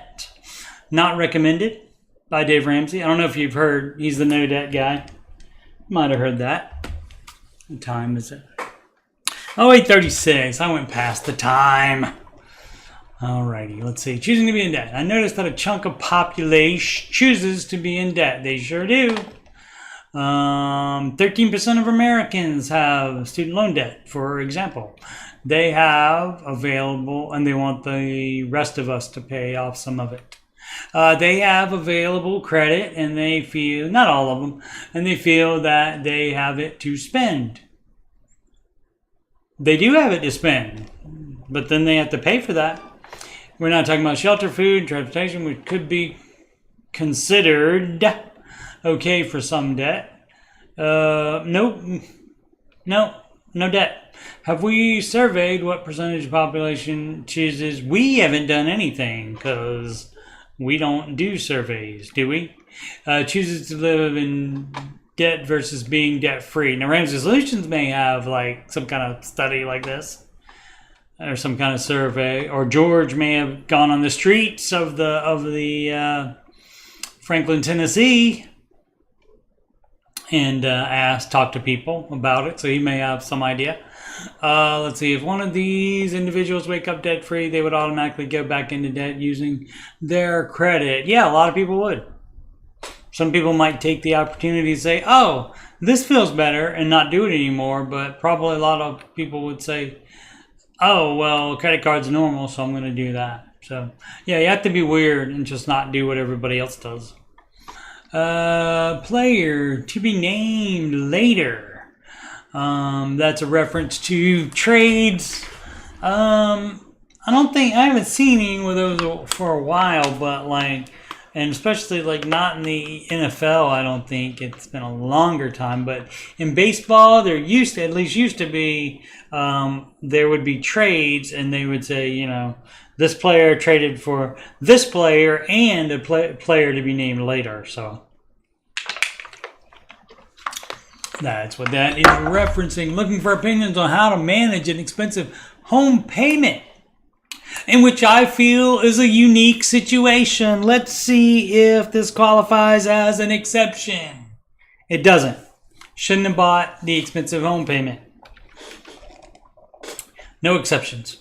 My wife and I either on the baby steps, or you pause them, or you're not on them. Your choice. My wife and I moved last year in a new home, new mortgage, 535, doesn't matter interest rate, including escrow puts us at approximately 4K a month with a 30-year. Doing the 30-year, yeah, you know why you did the 30-year and you still have an expensive home payment? It's because you can't afford that house. We have no other debt. I'm a firefighter making $110K a year and approximately $20K a year in tax-free VA disability. But during the pandy, I had a lot of overtime and invested my money aggressively and turned 10K into 215K in a non-retirement account. Well, that's good gains. Can't deny that. My question is, should I pay extra per month so that it equates to a 15-year mortgage and slowly draw off the investment account? Yes. So that you don't have all that mortgage debt. Or should I put all in the investment account into the principal and then refinance? I can't recast a mortgage because it's a VA loan. Yes, there are some disadvantages to VA loans. Dave is not a fan of those. 10K into 215K. I wonder how long that took during the pandy. So don't know how much invested. Oh, if it was maybe he just started. If he didn't add anything to that 10K, that's pretty cool. No, that's about right. That's about right for the market since pandy. Let's see. Shall we? What do I want? This and let's do S&P. That's futures. Let's do S&P regularly. Let's do 5 years. Where's the pandy? So, pandy, there's a pandy crash. So, if you invest right there and then go up there, even with the inflation crash, which this is, or I don't know if there's another name for it, recession crash, I don't know.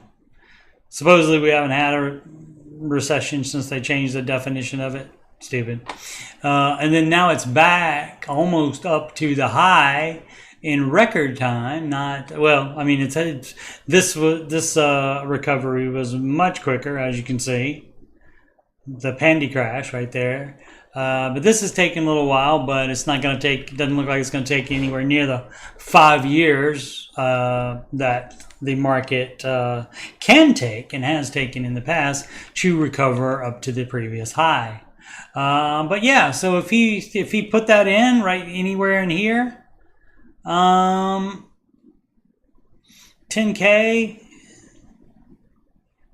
and 20%, that's not right. 10K, so it's 10 times 2, that would make that 20K.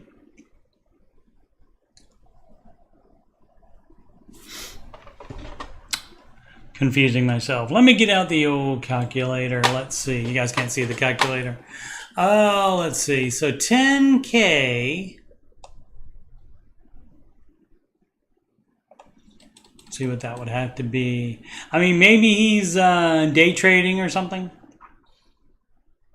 I don't know. So you can't really look at the market like that. So let's see. So 10 divided by 215K.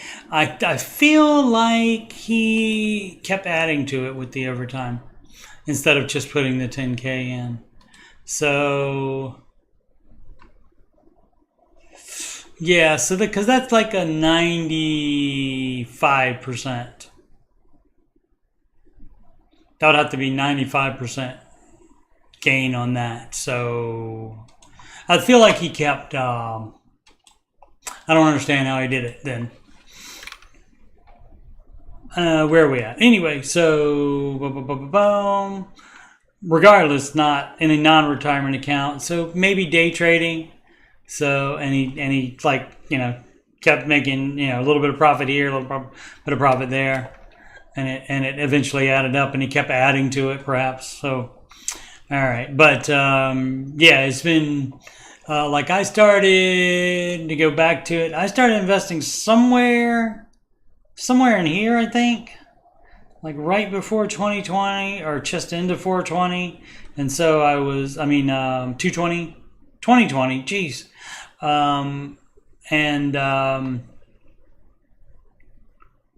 Kept investing all the way down and all the way back up. And so since then, since I started about right here, that's 20% gain. And he made way more than that. So, and I'm at about 20% right now. All right, so let's see. Looking for opinions on how to manage expensive home payment with what you feel is a unique situation. Let's see what the unique situation is. See, a lot of times it's not. You just think it is because it's your own little situation. And if you were judging it like somebody that doesn't have that situation like me, and I'm judging it, and I can just tell you straight out, it's not. You're not special because of that. Let's see. My question is, should I pay extra per month so that it equals to a 15-year mortgage and slowly draw the investment? Should I put all the investment account in principal and then refinance? I can't recall. Oh, I did finish reading it all. I apologize.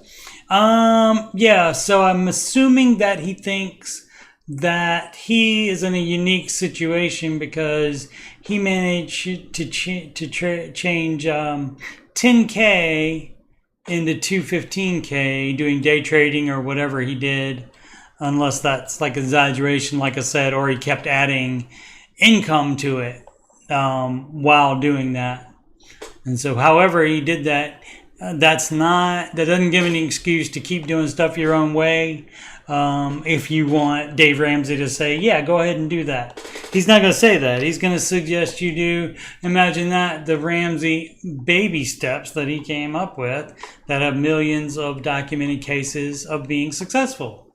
And so he's going to recommend that, not what you did before just because it worked that time. He's not going to recommend that. So your money, you can do what you want to, and I'm fine with you doing that too. That's just not what Dave would recommend. So up to you on that. And I mean, if you want to do that, why are you asking for opinions on it? People want validation all the time. I mean, if I was doing something that Dave Ramsey did not advise, and you have to listen to him for 2 seconds to know, or just read the baby steps once, and then you know exactly what he advises. And I wanted to do something differently than that, I would not go into Dave Ramsey subreddit and ask for opinions, because I don't care what anybody else thinks. If I wanted to do that, I would do that. So I don't understand people that do that and want that validation. Okay, I almost forgot. I did grab one Facebook Ramsey Baby Steps Community is the group on the Facebook. If you go into any other Ramsey related group, it's not run by Ramsey Solutions, so just be aware. Anonymous member, they used to have all their regular Facebook names on them, but recently they added this where you can just post as an anonymous member.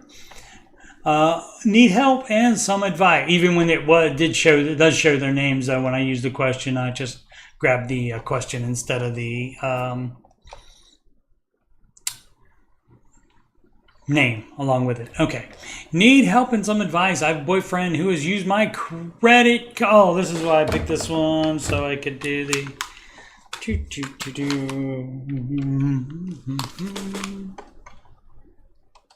There we go. Let's see. Oh, Aslan figured out the thing for me, the math for me. He had a 2,100% increase. So maybe leveraged in single stocks. So something like that. Yeah. Something weird going on there. And if it's something weird going on there, it's definitely not going to be Dave recommended. So, if you can keep making that happen, do that and be happy, and don't care about what anybody else thinks about it. I don't get it. Need help with some advice. I have a boyfriend who's used my credit card for his own personal thing. Now we broke up. and left me with the 40K or with 40K in debt, not including my own personal debts. So now I'm in a mountain of debts, and he won't pay. In addition, he changed his cell phone number. And there's no way to contact him, but I know he is now living with his parents. When I tried to collect before, he would tell me he doesn't have money, he is broke. I'm a single parent. I keep telling him this before that I am a sole provider, but it seems like he does not have any conscience at all. He is a big spender. I am following baby step 2, but it's really hard. I am now 100K in debt. I want to ask any advice I can, or can I have legal actions in this situation? Unless he stole your identity, if you gave him your cards to use, you don't have any case, I don't think. You can talk to a lawyer about that, but I don't think you have any case if you gave him your card to use. And this is why you don't do anything financially with someone you're not married to. You don't buy a house with someone you're not married to. You don't let your boyfriend use your credit cards. Let's see. Now 100K in debt. Any advice legal in this situation? I wanted to own paying his debt, but there are months when it's just really hard to get by. I'm sure it is. Sometimes I just want to call his mom and ask for help if she can talk to her son about his behavior. But goodness, he is an adult. He is 44 years old. So, he's probably done. It's not worth your time to try to wonder why, again, just like the people that are, this is much sadder than the person, obviously, that made a lot of money doing anti-Dave advice, him caring about what people on the Ramsey subreddit think about his plan. This is different. This is you trying to understand somebody, and it's probably linked to because you want him to man up and pay you what he owes you.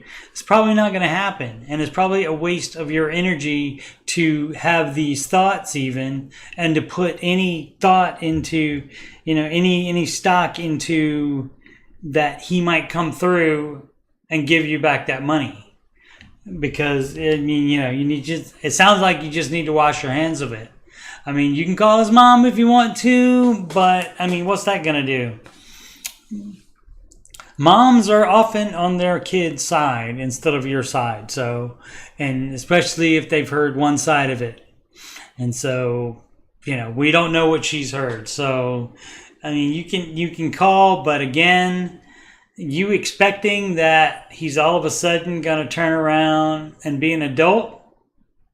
He can be 44 years old and not be an adult. He's legally an adult, but he's not acting like one. And so I think it's a waste of time. You have to figure out your own life. And it was definitely stupid to do that. And don't do that again when you're in a relationship. Very sad, especially when a child is involved. It's even worse. But that's the bed you made, and so now you have to lie in it, and you got to fix it. When you break the situations, then you have to fix them. And you can't count on people that broke it for you with your help. You can't count on them to make it better.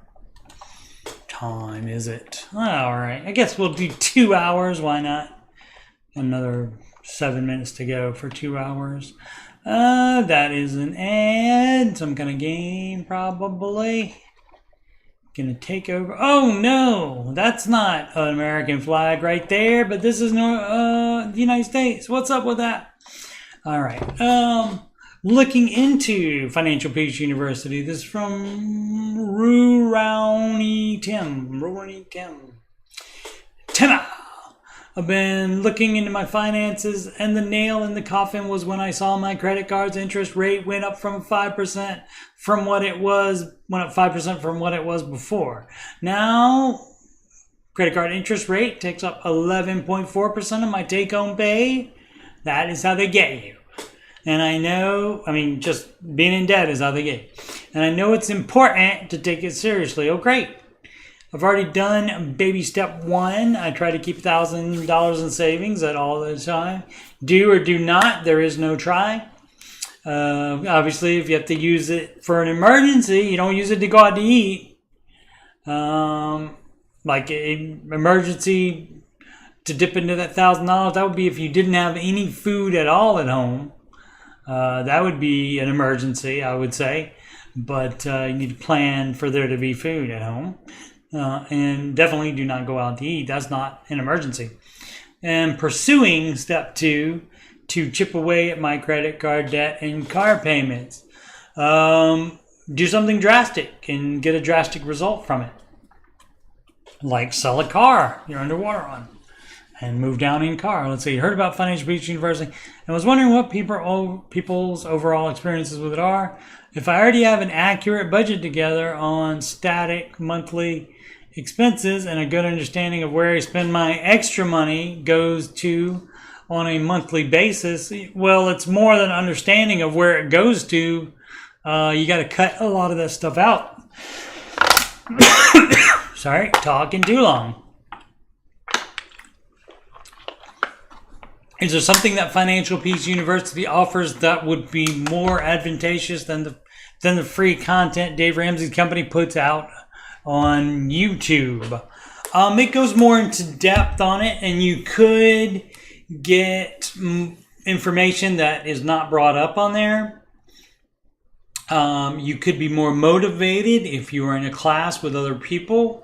If you are affected by camaraderie and people doing the same thing that you're trying to do, that could help. I didn't take FPU until I let it. And I was already, I'm trying to think if I think I was already a financial coach by that time. I was already certified, Ramsey Solutions, financial coach, by the time I did that, I think. Or like right around the same time, maybe. But anyway, but I had never taken it. I got his book from the library. I never spent a cent on Dave's stuff until I took the Financial Coach Master Training. So, and I did that with the Biden bucks. First we had the Trump bucks, then we had the Biden bucks, because they didn't want to be outdone. And he actually did more. I think the Trump bucks were $1,000 per person, and the Biden bucks were $1,200. And so I used that. It was Financial Coach Master Training was 50% off, so it was normally $2,000, and so it went down to $1,000. And so that happened at the same time the Biden bucks came in. And so I thought, I already had full emergency fund. And I thought, okay, if I don't do it now, I won't ever do it. So I did it. Let's see. Is it something? Yeah. So I didn't ever do it, and I was fine. Of course, I didn't just have an understanding of where I spent my extra money. I put the extra money on debt, instead of just having an understanding where it goes. So, you get to make your own budget, and you can be as gazelle as you want to be. You get to decide all of that. But the idea is to not budget Starbucks, for example. Starbucks is going to hate me. I guess I can kiss that sponsorship goodbye, can't I? And so, you can put Starbucks in your budget, but if it wasn't in your budget, that would be $6 a day where you could put that on debt instead. Let's see. Aslan took away a message. I wish you could have seen that before she retracted it. Maybe she reworded it. In the following, he has to pay taxes on the $215,000. That's true. That's one of the negatives, right? After that, to get closer to the 15-year and 25%. Of take home, use the $215K to reduce the loan and refinance. Absolutely. Well, he said he can't refinance at all because it's a VA. I guess he could take a personal loan. Let's see. He ran up $100K in credit card bills and then skipped out. He is not an adult. I think I think at least half of that was hers. I think didn't she say 40K or something like that? Bum, bum, bum, bum, bum, bum, bum, bum, bum. Where is that one? Did I? Oh, that's the Facebook one. 40K in debt from him. So her own personal debt is 60. So she did her share, but definitely leaving her with it, it makes it all hers, definitely. Modders are useless. Half the members of this thread kiss the credit cards companies' butts.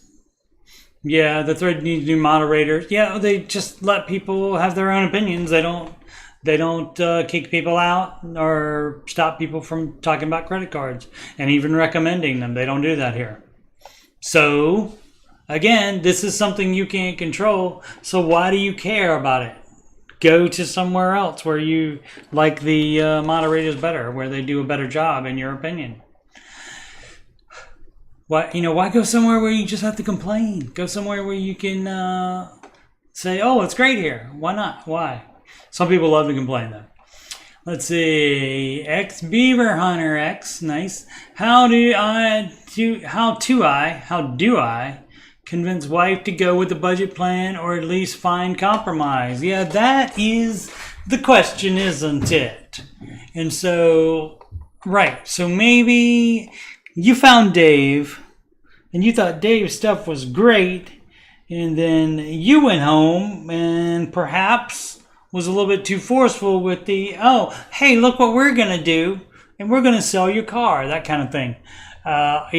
So first you have to be a little bit gentler with that, because it's a complete mindset. Everybody doesn't have that immediate, oh, this makes so much more sense than the stupid crap that I was doing.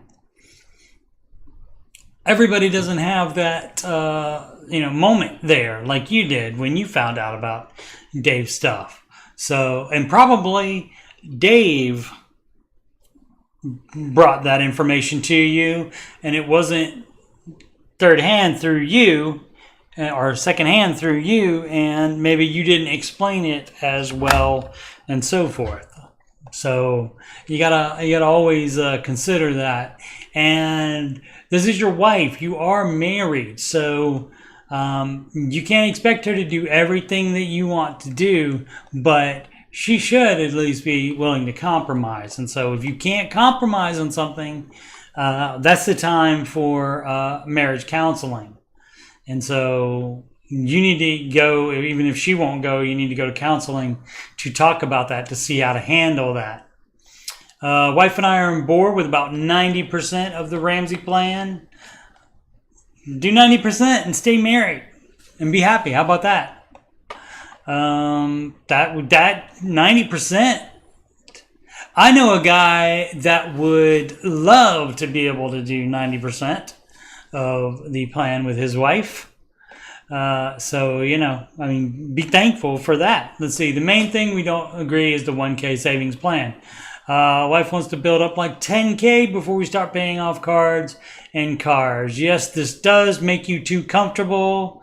The 1K in there is designed to make you not be comfortable and make you want to get out of debt as soon as possible. If you have 10K laying around, you're not as motivated to not go to Starbucks, for example. This is the Starbucks episode. I'll change the title of this to the Starbucks episode. So you may want to go to Starbucks, and if you have 10K instead of 1K, you're going to think the Starbucks is more okay than you would if you just had 1K in savings. And if you experienced this, and what sort of compromise did you reach with your spouse? Although she's doing 90%, you said the main thing, maybe there's other things, and so maybe 90 is not the correct percentage, but let's assume it's a lot, and let's assume this is, you said, so this is the main thing that you don't agree on.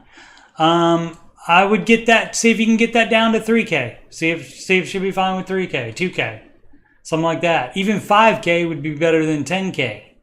But even if it has to be 10K, if you're going to, after that, if you're going to pay off cards and cars, do that then. You have to compromise. You have to live with your wife. If you want to stay married, you do have to compromise, and that means you have to compromise too.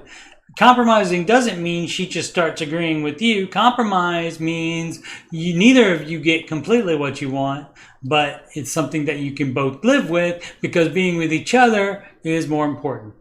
Being with each other and doing the Ramsey stuff and being more responsible and intentional with money. Is a credit score a bad thing, like Dave Ramsey said? No, the credit score itself is not. But to have it, you have to play footsie with the bank and borrow money and pay it back and borrow money and pay it back and borrow money and pay it back. And so the debt is the bad thing, not necessarily the credit score. The credit score is a function of having debt. And so by having the credit score, instead of it being indeterminate, that means you have debt, and that's the bad thing. So 177 comments on that. And I'm over the 2 hours. Let's just do, see, that's how many do you get this? I normally like to have it be like where it starts a different day. Now all these are 5 days ago. Okay, we'll do this one more then. Maybe hopefully this is a good thing. Baby step 2, July debt update. A long time coming. So I thought I would post an update for the fun of it maybe, and maybe it inspires other in similar positions. Okay, good. Sounds good, like a good thing so far. Even though it's just baby step 2, that's better than just baby step 1. Last year in August 2022, I paid off my large personal account as seen in previous posts, which meant I could free up the large repayments of $560 a fortnight. Remember, it was a small personal loan of $3,000. Roughly, I can't remember how this one came about right now, okay? That is interesting. $3,000 and you don't know how it happened. I mean, that's how it works, though. That's how it works, though. It was not been important enough for you to need that. Let's see. I think it was to relieve the bigger payment of the other one. Could be moving around debt instead of paying it off. I did have the money to pay it off, but use the funds for another emergency. Beep beep beep. I did run into a bit of an issue with the lack of saving in my emergency fund. That's why you don't. That's why you get the emergency fund first, $1,000 first, before you start paying off debt. I would suggest that those in Australia might adjust the $1,000 to a higher amount. I couldn't really cover many emergencies. Well, again, it's not supposed to be enough. You're supposed to be upset about it so that you pay off your debt so that you can then build your full emergency fund. So it doesn't change just because you're in Australia. People complain about $1,000 don't cover many emergencies here either. So you're not special. Again, people always want to be special, think they have a special situation. Being in Australia is not a special situation. And not an exception. No exceptions. Then in October, a shared fence needed to be replaced. Needs replaced, as people say, some in Ohio and other places. To which I thought my half would be $1,800, and I planned for. Turns out my half was $3,600. Well,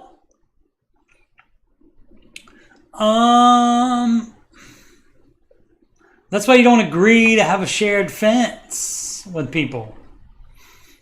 So they can put up one if they want to. You don't have to. It's not a law that you have to do that. I did my side hustle overreach for November, December, and a bit in January, but fuel costs offset the benefit. And also time consuming for no benefit. Without a larger emergency fund, I scrambled to sort this out. Long story short, debt of $8,500 remaining. It was a flurry of things that needed sorting or repairing. So it was a larger amount. Borrowed to consolidate also. You're just moving around when you consolidate. You're not paying it off. It makes you think you've done something. That's why Dave calls it a consolidation. In December 22, diagnosed with ADHD, which was a massive relief after struggling my whole life. Understanding why I flippantly spent money has helped a lot. Not all ADHD people do spend money, but I'm sure some do. On the plus side, I have $4,500 in sinking funds and $1,500 in my emergency fund. Should get a sizable payment after my tax goes through this year, okay? Well, you should have had that throughout the year, so I don't know if Australia is different, mate, but change your withholding so that it takes the amount of tax you owe as close you can get, so you get a zero return. So don't give them, the government, don't give them a free interest-free loan, and then you get it back all at one time. Don't do that. Get more money back during the year rather than get a big tax return. Currently paying $50 a fortnight off my personal loan, so should have that done by July 24 without any extra payments. Hopefully we'll have it done by the end of this year. Hopefully, make it happen. My golf handicap has come down to 18.2, which is fine. Oh, maybe stop playing golf if it costs money. Costs too much money. Make sure you're playing at a city course. Life is good, not doing it the Dave way now, but I tried hard. I do like the idea of debt being gone first, but it didn't work for me on this occasion. If you're paying off your debt, don't beat yourself up. You just need to keep putting one foot forward at a time, even if it's a little step. Yes, that's why it's called the baby steps. I mean, if you have to have, if having $1,500 in your emergency fund rather than $1,000 in your emergency fund will make you shut up and do the steps, then do that. You can do whatever you want with your own money. So, yeah. Alrighty, so I will call it at that. Let's see, when are my after shows? I will be doing a Ramsey show after show on August 3rd, 15th, and 29th. I will be doing after shows because I'm off work those days. Oh, let me give a shout out to myself. If you scroll down and go into the music section, you can listen to the beautiful song stylings of my Ramsey adjacent songs, the Dave Ramsey Baby Steps song, and you should do the baby steps, and the John Deloney song, John Deloney, and me reacting to John Deloney's reaction to the John Deloney song, and I guess that's why we all watch Rachel Cruz.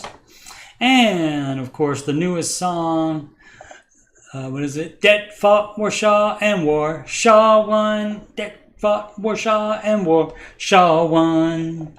The Jade Warshaw song. And those are right there for your enjoyment. Let's see, 91 views 13 days ago. That's not bad at all. That's not bad at all. All right. Once again, I am Coach Steve Money. Where is it? There it is. There it is. And I'm a Ramsey Solutions certified financial coach. Yes, I'm not just saying stuff on here without any kind of certification. Ramsey Solutions certified financial coach.